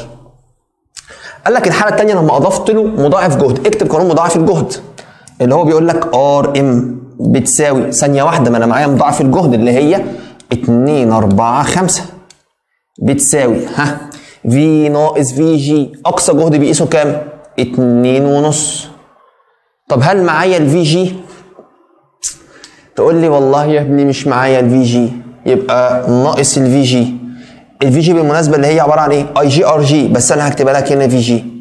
تعالى بقى على مين؟ في ناقص في جي على اي جي. الاي جي برضو اللي هي مش معايا، يا لهوتي. دول معادلتين في مجهولين.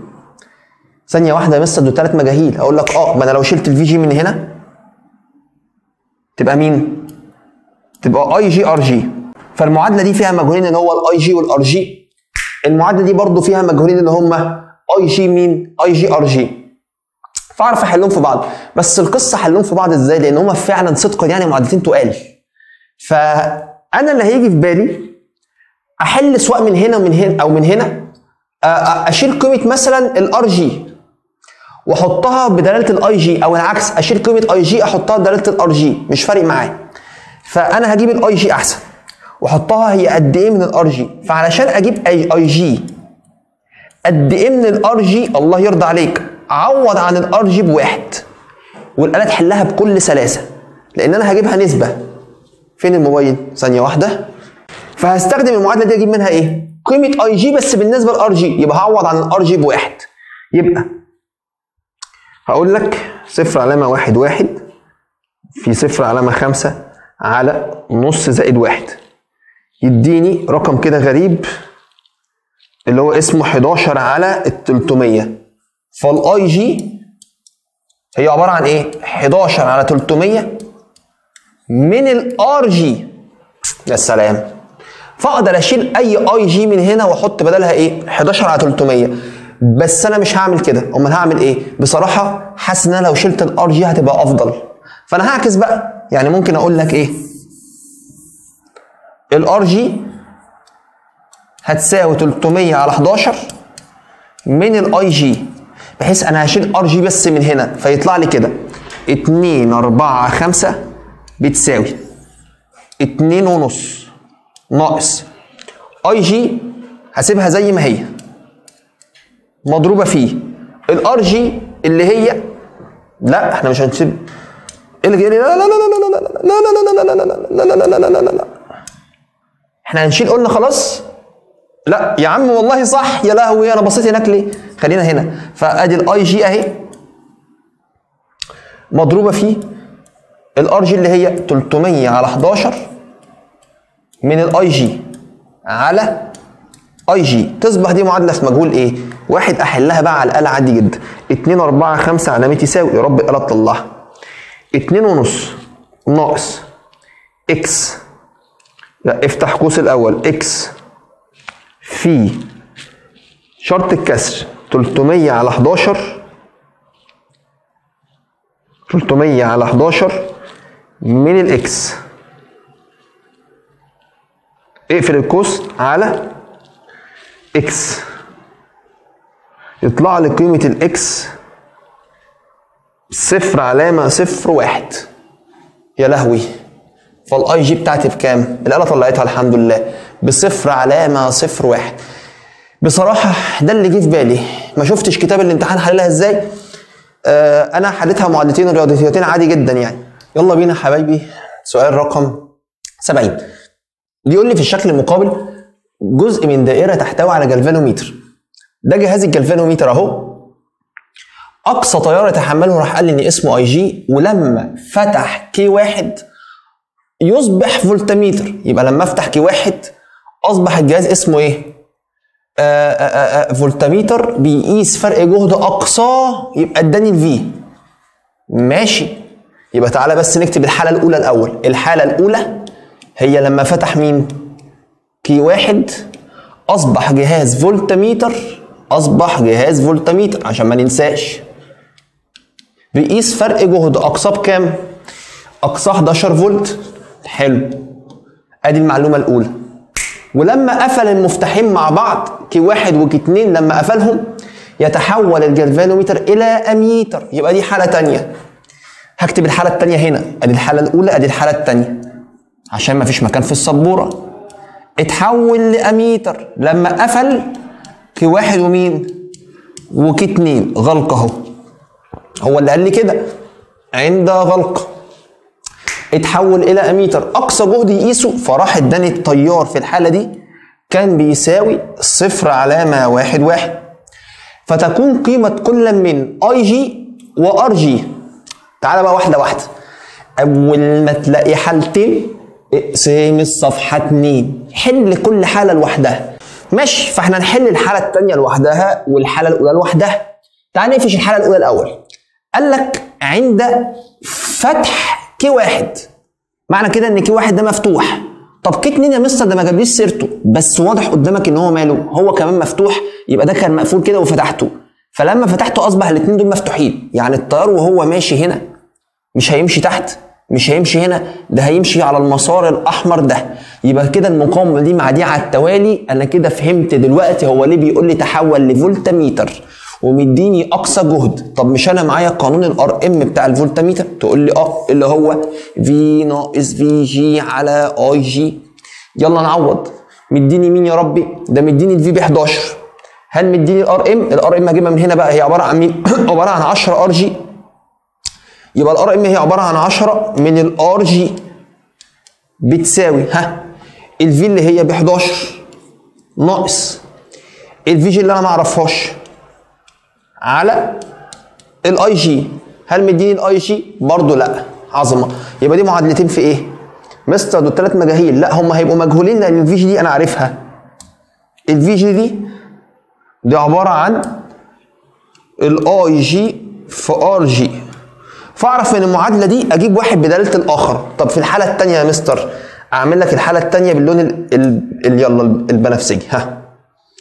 قال لك لما اقفل الاثنين مع بعض يبقى دول كده اتقفلوا، ده مقفول وده مقفول، ماشي. فاصبح طبعا دول فرعين على التوازي، يبقى دي هتتلغي. ليه؟ لان اول ما المفتاح ده يتقفل يتحول لحته سلكه على التوازي مع مقاومه، تلغي لي المقاومه الفصل الاولاني. يبقى كده بيربط لك فصلين ببعض، الاول مع الثاني، ويعمل لك مساله ميكس. ماشي. فالتيار المفروض بيتجزأ هنا وهنا، يبقى ده مجزئ التيار بتاعي. يبقى انا معايا قانون الار اس بتاع المجزئ. الار اس اللي هي 0.1 من الار جي دي عباره عن ايه؟ تعالى بس كده.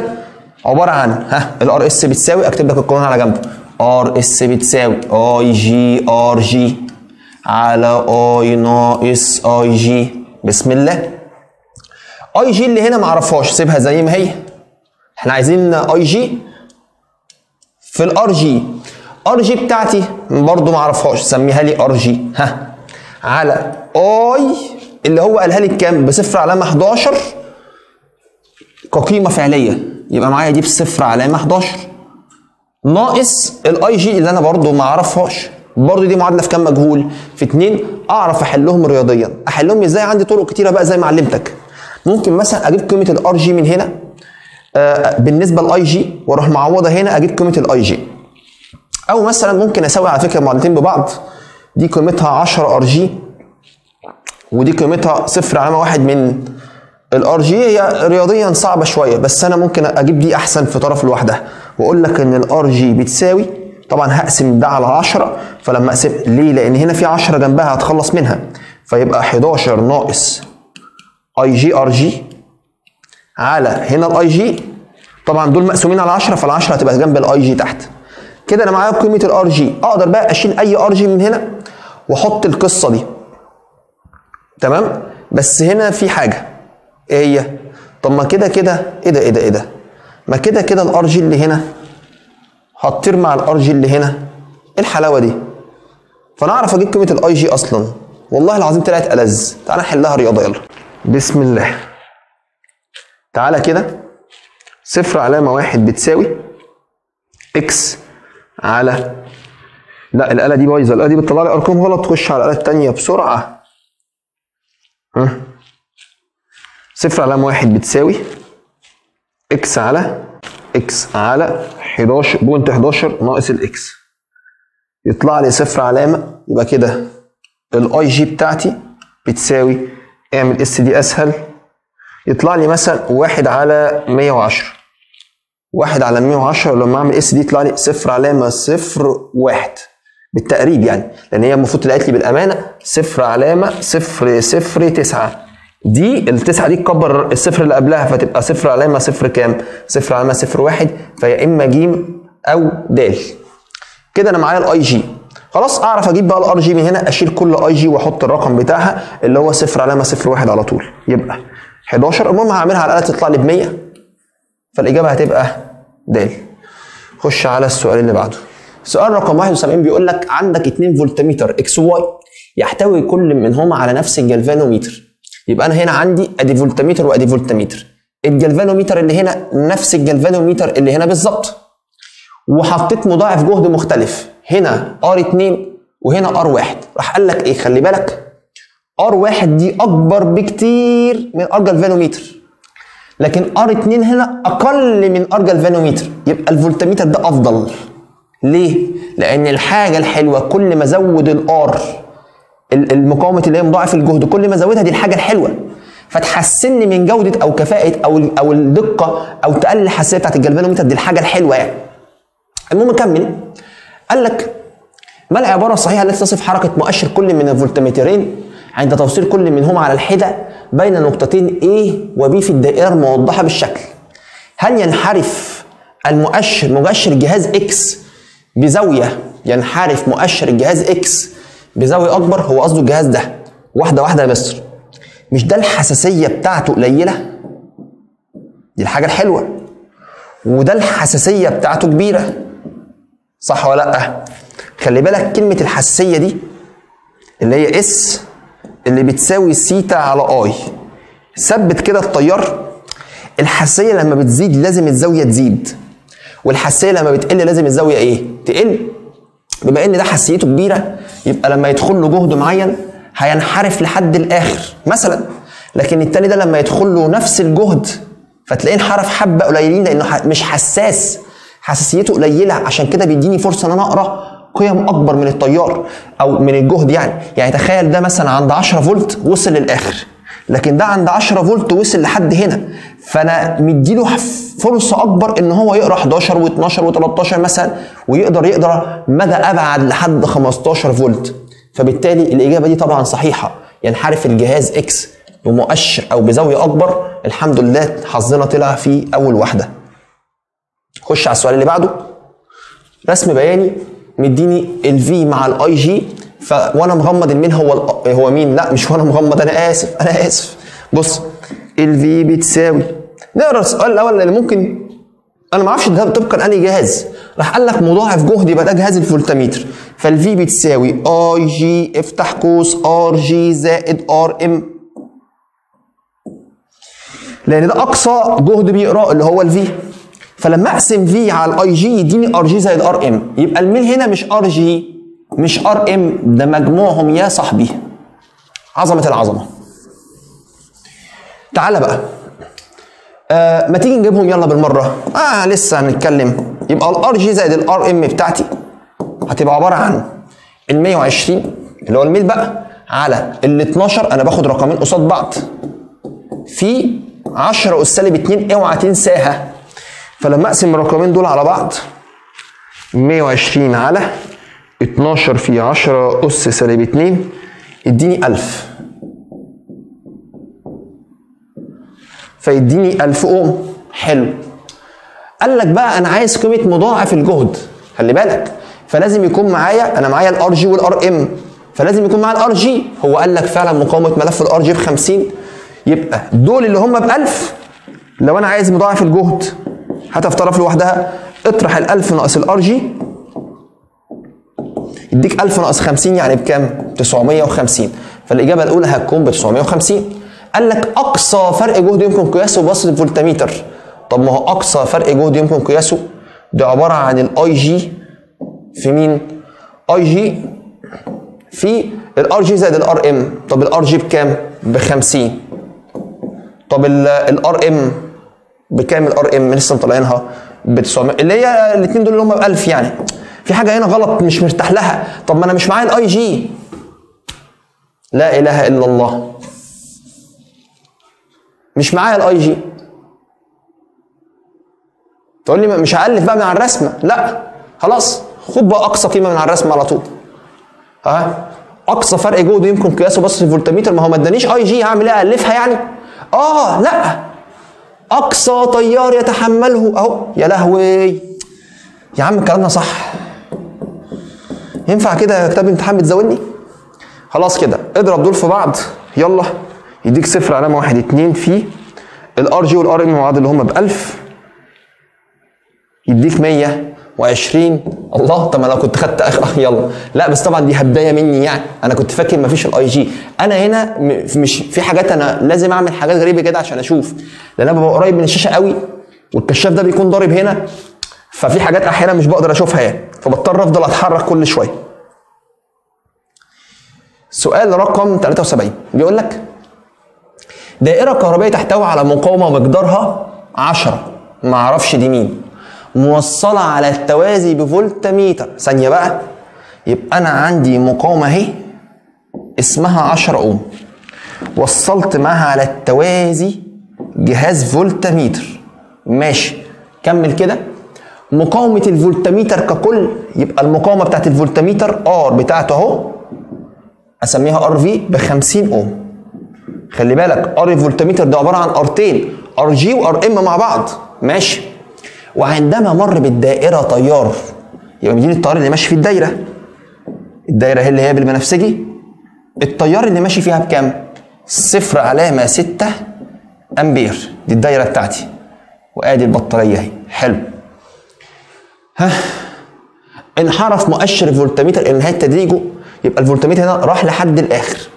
واحد، ها قراءة الفولتميتر حينئذ. قراءة الفولتميتر، بص هو بأمانة ربنا الفولتميتر المفروض يقرا الجهد اللي ما بين الجهد اللي هو بين النقطتين بتوع المقاومة دول، اللي هو اي في الار، ده بأمانة ربنا.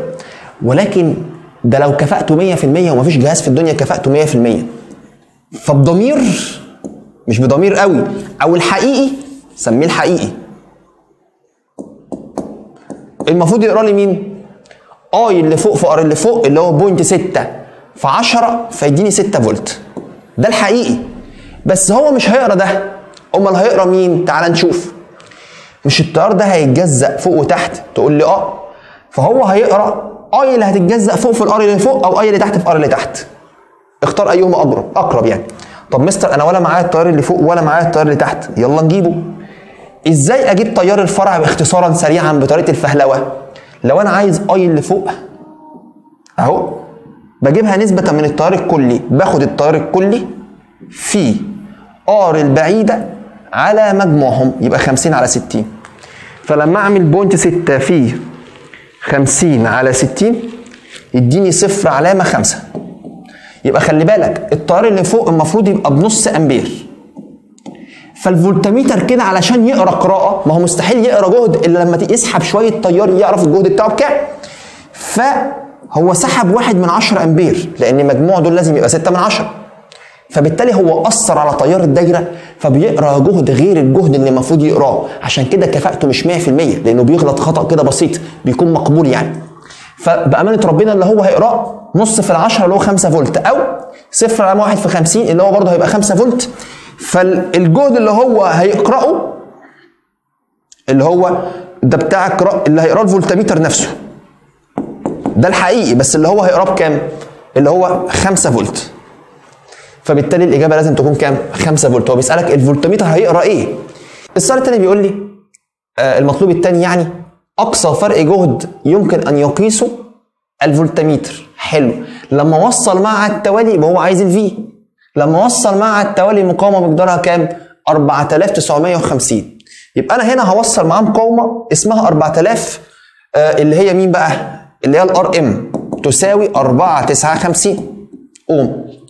فهيقيس اقصى جهد كام هو عايز يعرفها.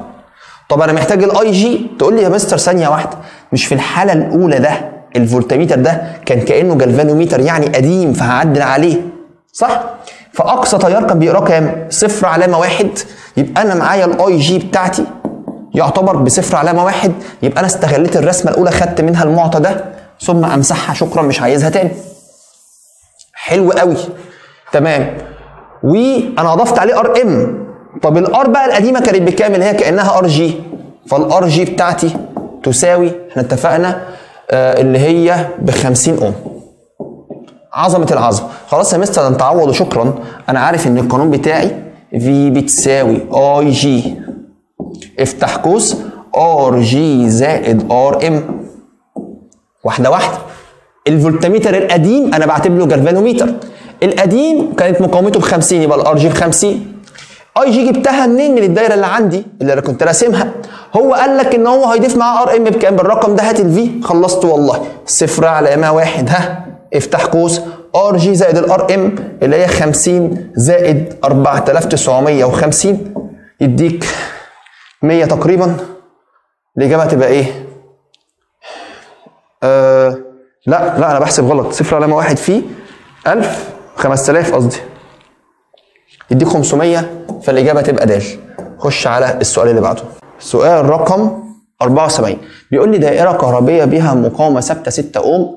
يبقى انا معايا مقاومه دايره كهربيه فيها مقاومه ثابته. ماشي. المسائل اللي من النوع ده كلها رابط فيها الفصل الاولاني. متصله معها على التوازي فولتميتر. يبقى ادي المقاومه الثابته بتاعتي اهي. وصلت معاها جهاز فولتميتر اهو.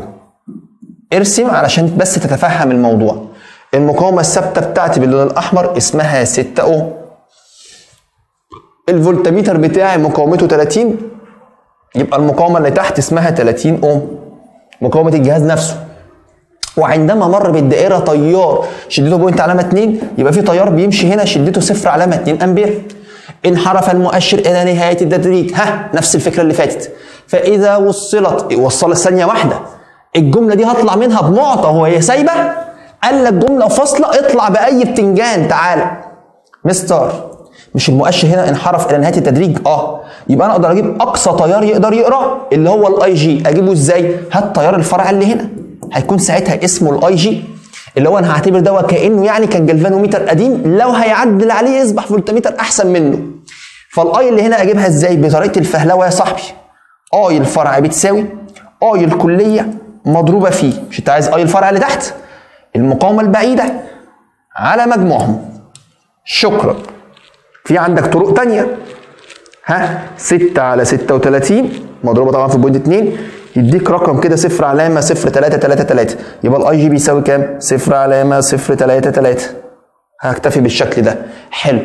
قال لك فلما وصل معاه مضاعف جهد يبقى راح اداني حاجه اسمها ار ام على التوالي مع الفولتميتر. يبقى اصبح فولتميتر احسن منه. يبقى هعتبر القديم ايه؟ جلفانوميتر وده فولتميتر. حلو. يبقى دي بمقام مين بقى؟ دي بمقام الار جي يا صاحبي. وادي مين؟ وادي الاي جي يا صاحبي. كمل كده. مع الفولتميتر ومر بالدائره نفس التيار يبقى هيمر نفس البوينت 2 امبير دي. حلو. عايز ايه بقى؟ قراءه الفولتميتر في الحاله دي هتكون بكام؟ مستر يا لهو عليا قراءه الفولتميتر. طيب مش هو مر نفس التيار؟ تقول لي قراءه الفولتميتر هتبقى ايه؟ طبعا خلاص دلوقتي بعد ما اضفت معاه مقاومه ثانيه ارسم لك الجهاز من الاول.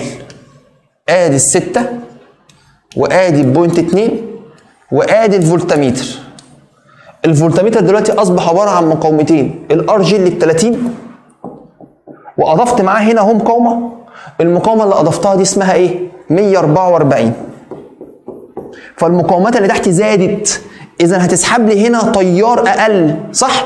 هات بقى التيار اللي هيسحبه هنا الجديد، التيار اللي تحت، واقدر برضه اجيب التيار اللي فوق. طب والله لا اجيب التيار اللي فوق، يلا بما اني هنا جبت اللي تحت. التيار اللي فوق هنا يا مستر هيبقى طبعا لو انا عايز اجيب اي بتساوي اي الكليه في المقاومه البعيده اللي هي 30 و144. 30 زائد 144 يديني 174. ار البعيده اللي هي 174 على مجموعه اللي تحت مع اللي فوق اللي هي هتبقى 180 يعني. فساعتها اعرف اجيب التيار اللي فوق هنا. تعالى نحسبها بسرعه. صفر علامه 2 فيه 174 على 180 يديني صفر علامه 193. حلو قوي قوي قوي كده. انا معايا التيار اللي فوق. طب هو عايز الجهد اللي هيقراه في الحاله دي اما اي ار اللي فوق او اي ار اللي تحت، براحتك. ما هو كده كده الجهد اللي فوق هو الجهد اللي تحت. فساعتها هضرب 6 في صفر علامه 193 يديني 6 في 1 على صفر 1 علامه 1 5. يبقى التقريب بتاعها 1 علامه 1 ايه؟ 6. ده طبعا دي الجهد اللي هيقراه. ده مش الجهد الحقيقي، ده الجهد اللي هيقراه لان الكفاءه بتاعته بنسبه معينه فهيقرا جهد اقل من الحقيقي. لكن الحقيقي المفروض من غير ما احط الجهاز الجهد يبقى بكام؟ صفر علامه 2 في 6. انا قلت لك الفكره دي مش من شويه، والله فكره مهمه حلوه حلوه حلوه جدا يعني. المهم خلاص جبنا السؤال الاول. السؤال الثاني بقى، اقصى قيمه لفرق الجهد يمكن ان يقيسه الجهاز بعد توصيله بمضاعف الجهد. يبقى الغي المساله دي كلها، الشكل ده كله. تعالى لي بقى، هو كده عارف عايز اقصى جهد. الفي بتساوي اي جي مضروبه في مين؟ ار ام زائد الار جي. طب الاي جي اللي هو كان اقصى تيار يدخل له هنا بصفر علامه 0.33، وكاني عارف المستقبل عشان كده كنت معلمك عليها من الاول. في ار ام زائد الار جي، ار جي اللي هو مقاومه الجهاز القديم زائد الار ام بعد ما اضفتها عليه. الار ام اصلا بكام؟ الار ام ب 144 عشان ما ادخلش الارقام بس في بعض. مجموع دول كده اللي هو ب 174 يعني. حلو. صفر علامه 0.33 افتح قوس 30 زائد 144 يديني 5 علامه 8. هي المفروض 5 علامه 7 وشويه بس هنقربها تبقى 8. خش السؤال اللي بعده. طيب يلا سؤال 75. بيقول لي للاسف حلته والصوت فصل والصوت طلع فصل. شغال الحمد لله. يلا بينا. بيقول لي جهاز قياس كهربي اكس واي. يبقى كل ده كده اسمه جهاز قياس. لسه ما قاليش، قال لي بيتكون من جلفانوميتر. يبقى المكون الاول ليه عباره عن جلفانوميتر، وواضح ان في ار اس معاه وار ام ومفتاحين. هو ده اللي قاله لي في الجمله الاولى. راح قال لي عندما يكون المفتاحان مفتوحين. المفتاح ده لو مفتوح وده مفتوح، تعال نشوف هو مين اللي متوصل معايا. تقول لي والله لو ده مفتوح مش هيمشي فيه تيار، فالتيار هيمشي هنا، ومفيش هنا تيار هيمشي فهيمشي كده، فالتيار هيعدي مع الار ام وتصبح الار ام توالي مع الار جي، يعني يتحول لجهاز فولتميتر. قال لي اهو فعلا يقيس فرق الجهد، بس قال لي تقل حساسيته الى الى الربع. ثانيه واحده، حساسيه مين اللي هتقر؟ تقر ايه؟ طيب قر واعترف. ماشي. حساسيه مين اللي هتقل؟ حساسيه فرق الجهد اللي هي الفولتميتر يعني. حساسيه الفولتميتر دي يا مستر تقل، يقصد بيها ايه؟ يقصد بيها ان هو هيقيس جهد 4 امثال اللي كان بيقيسه.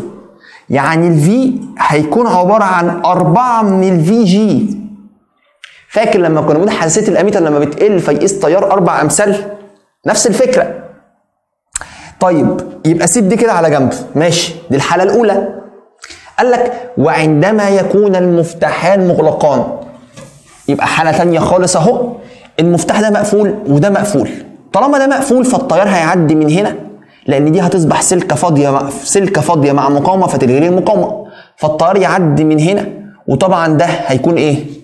هو قال لك المفتاحان مغلقان. طالما المفتاح هنا مغلق فالتيار هيتجزأ شويه هنا وشويه هنا، يعني الار اس دي هتشتغل معايا وتصبح مجزئ، يعني يتحول الجهاز الى اميتر. عظمه العظمه. ماله بقى؟ قال لك تقل حساسيه الجهاز اللي هو الاميتر يعني برضو الى الربع. يقصد بيها ايه الجمله دي؟ يقصد بيها ان اي جي بالنسبه لاي تصبح الربع. او اقدر اقول زي هنا الاي بتاعتي هتبقى عباره عن مين؟ عباره عن 4 اي جي. خليها هنا على جنب احسن. دي ترجمه الجمله بتاعت حضرتك. ماشي. ايه بقى عايز ايه؟ فان النسبه بين ار ام وار اس. خلاص بسيطه. روح من هنا هات الار ام لوحدها لان ده جهاز فولتميتر. روح من هنا هات الار اس لوحدها ثم اقسمهم على بعض. يلا يا مستر نجيب من هنا الار ام اللي هي بتساوي ايه؟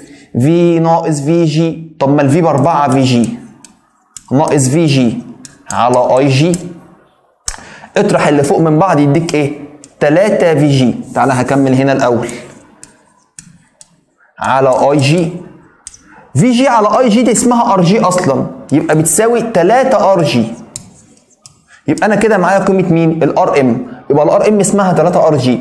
اعمل بالمثل الناحيه الثانيه. هبدا هنا اهو بلون تاني بنفسجي. انا عايز، هو بيقول لك ار ام على ار اس، يبقى انا محتاج اجيب الار اس. فالار اس بتساوي اي جي ار جي على اي ناقص اي جي. ادي الاي جي ادي الار جي على قيمه الاي مش معايا، اشيل الاي واحط ايه؟ 4 اي جي ناقص اي جي. لما اعوض في القانون ده اطرح اللي تحت من بعض يطلع لي ايه؟ اي جي ار جي على 3 اي جي.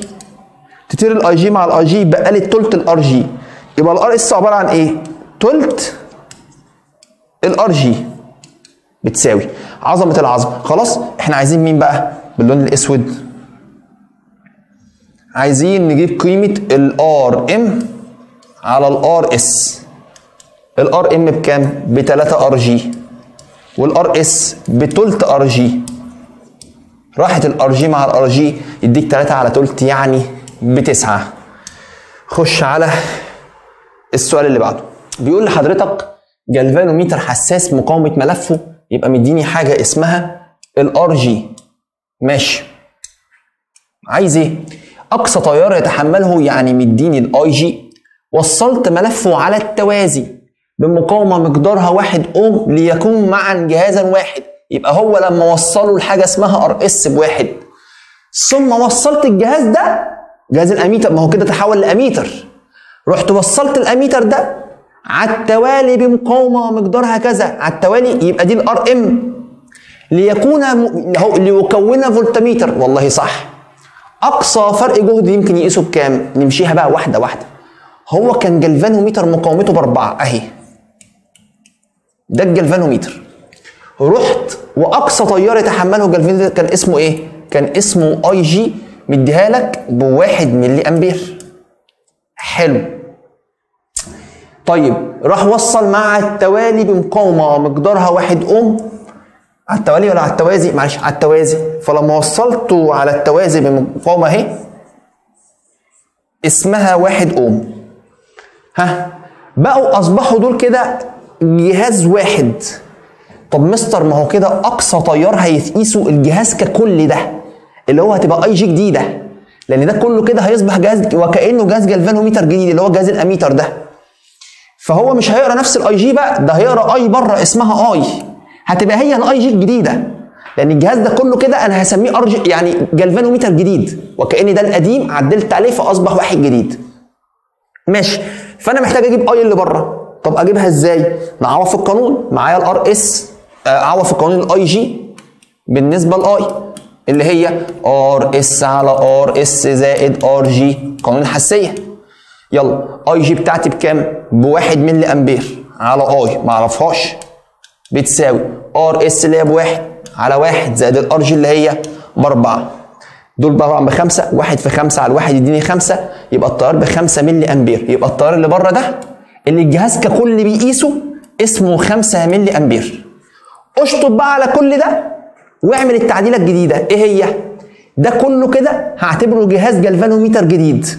بص واحده واحده ارسم لك على الشمال عشان احنا ما ننساش حاجه. ادي جهاز الجلفانوميتر النيو جلفانوميتر الجديد اللي هو مقاومته هي المقاومه المكافئه لدي. تقول لي يا مستر ده كده اتحول لاميتر. اقول لك والله اتحول لاميتر ما عنديش اي مشكله، بس الاميتر الجديد ده هعتبره جلفانوميتر جديد عشان ما تلخبطش. مقاومته بكام بقى؟ ضربهم على جمعهم، يعني 4 في 1 على 4 زائد 1. 4 في 1 ب4، 4 على 1 4 و1 5 يبقى 4 على 5. 4 على 5 اللي هي 8 من 10. يبقى الار جلفانوميتر الجديد تساوي احنا قلنا كام؟ 8 من 10 اوم. سيبها دلوقتي. واقصى تيار يتحمله الجديد اللي هسميه اي جي يصبح بكام؟ 5 ملي امبير. سيبها دلوقتي. خلاص؟ مش عايز من الجهاز ده حاجه تاني. شكرا. تعالى نيو جلفانوميتر هنعمل فيك ايه؟ قال لك والله هنضيف معاه مقاومه اسمها دي خلصناها، هنوصل مع التوالي بمقاومه اسمها ار ام. يبقى النيو جلفانوميتر اروح موصل معاه مقاومه اسمها ار ام بكام؟ 9 9 9 علامه 2. فده كده اصبح فولتميتر. ده كده اصبح فولتميتر. حلو. معايا الار ام، معايا الار جي، معايا الاي جي. انت عايز مين؟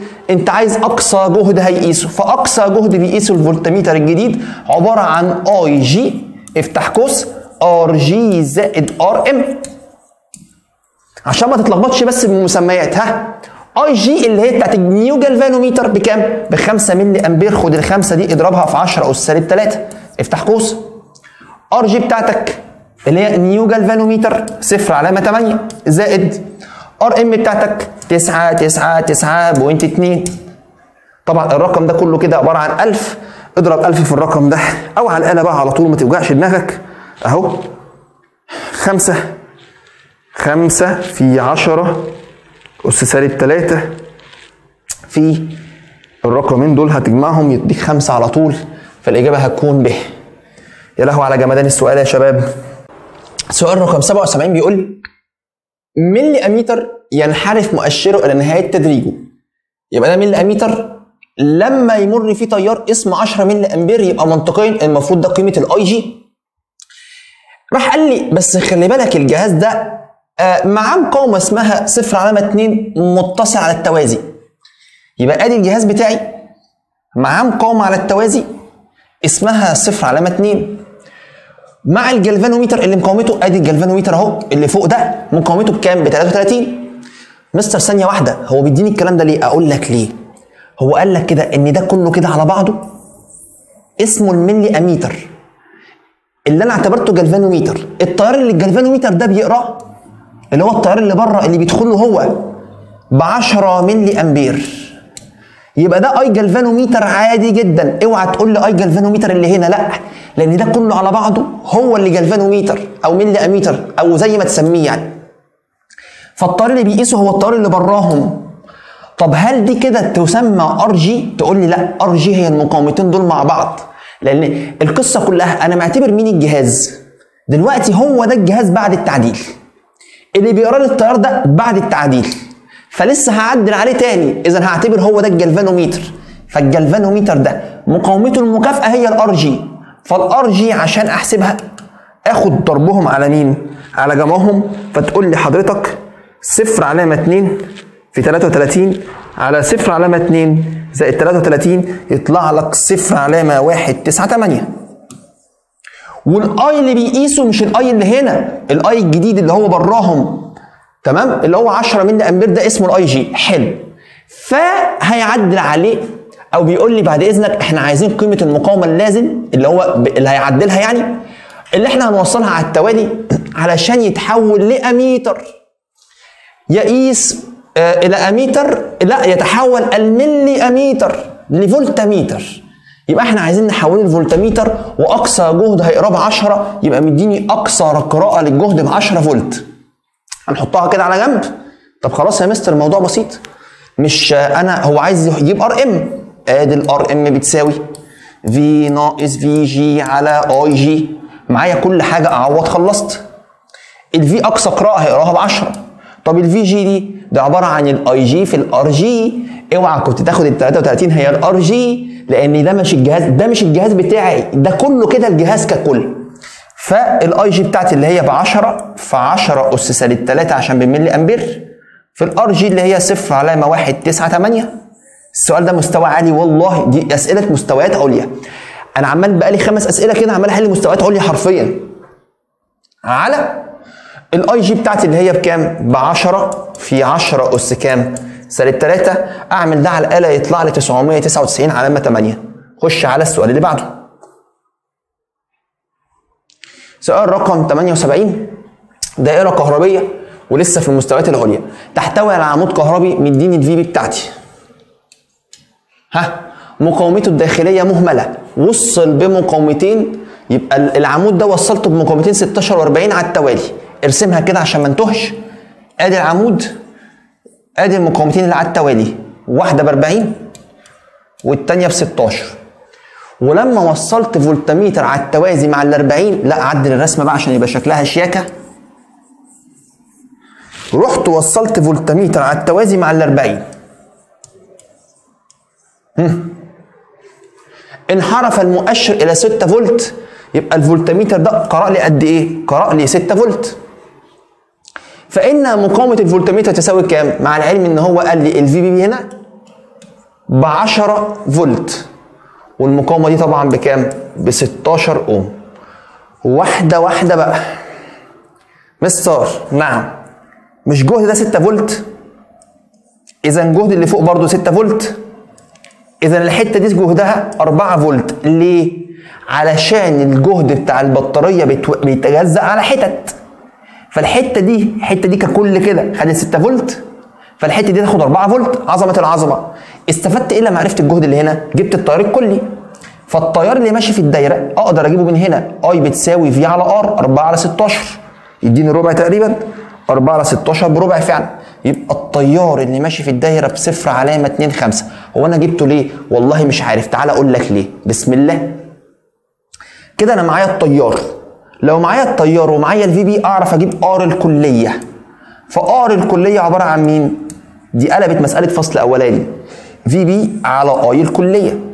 فانا معايا الفي بي ب 10 واي الكليه لسه جايبها بكام؟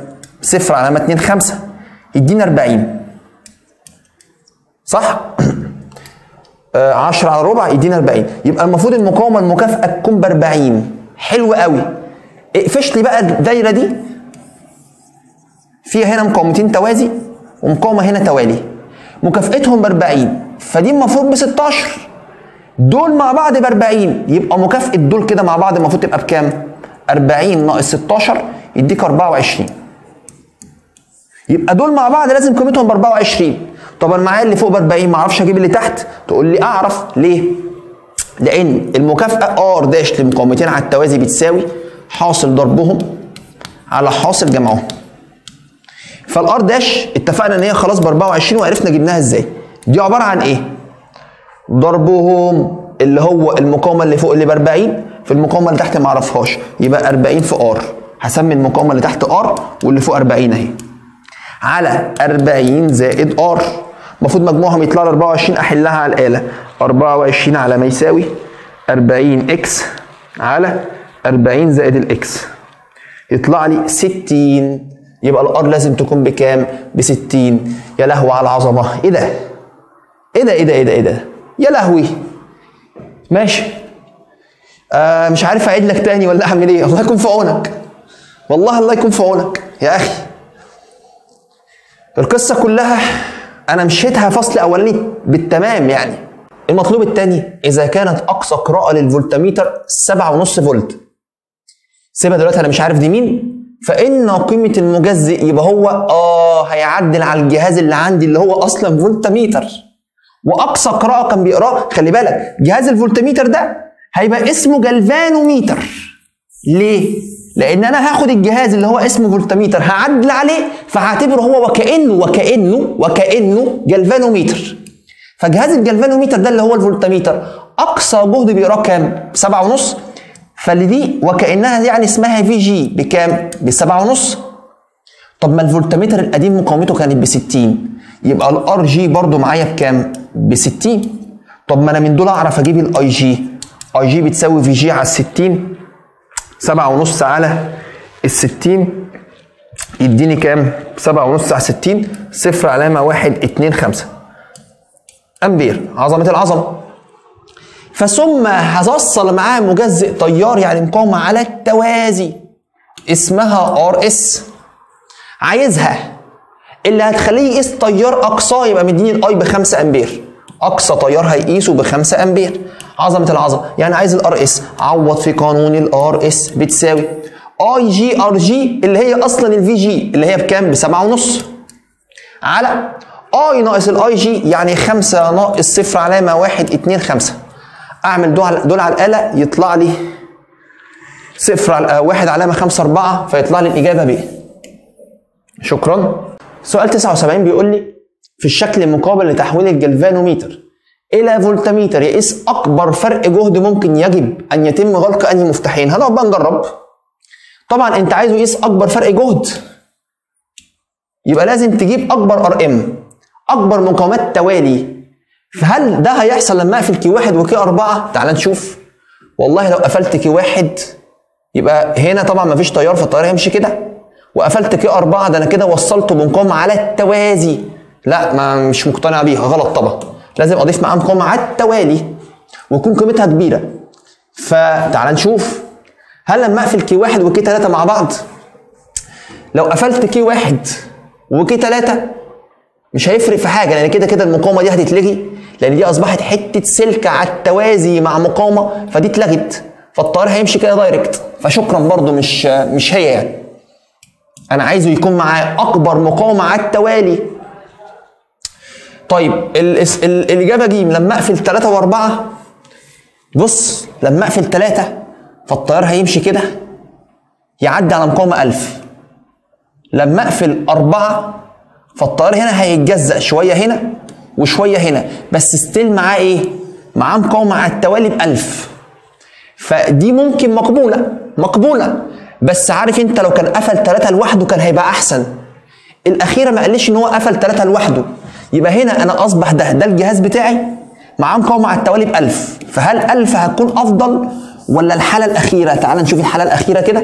قال لك لما اقفل 2 و4، والله لو قفلت 2 و4 برضو فالتيار هيعدي هنا، هيعدي في 100، تمام؟ ثم هنا هيتجزأ تاني، فسيب دي زي ما هي، دي نفس الحاله اللي قبليها بالظبط اللي هي ج، ولكن الجيم افضل، لان ج انا التيار هيمشي في مقاومه اسمها 1000، فالار ام اكبر، فطالما هي اكبر فهي تبقى الاحسن، فالاجابه هتبقى ايه؟ الاجابه هتبقى ج. او بقى تروح تجيب بصراحه يعني المقاومه المكافئه في كل حاله، خصوصا اخر حالتين. واجيب المقاومه المكافئه ازاي؟ لما اقفل المفتاح ده، المقاومه اللي هنا اسمها 1000 ار جي على التوالي مع دول، دي اسمها ار جي ودي بوينت 2، لازم اجيب المكافاه بتاعتهم، فاعمل حاصل ضربهم على حاصل جمعهم يديني رقم ولنفترض اسمه اكس. دي الحاله ج. الحاله د مش هقفل ده طبعا، بس هقفل ده، فهيصبح ال100 دي على التوالي مع مكافاه دول اللي هو نفس الرقم اكس، فطبعا اللي فوق هتكون اكبر. انا مكسل بس احسب المكافاه بتاعت دول يعني مش اكتر، احسبها انت. ايه ده؟ خلصنا؟ اللهم لك الحمد يا رب. هذا يا رب لله التوفيق.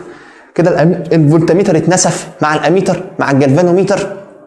اسئله اساسيه في الامتحان، على الاقل بيجي عليهم 3 اسئله او 4 كمان والله. هذا يا رب لله التوفيق. اللهم اجعل هذا العلم علما نافعا، اللهم علمنا بما ينفعنا وانفعنا بما علمتنا. ما تنساش تعمل لايك وشير وسبسكرايب دعما منك لاخوك وحبيبك، علشان ان شاء الله تنتظر مني كل جديد. والله المستعان يا رب، والسلام عليكم ورحمه الله وبركاته.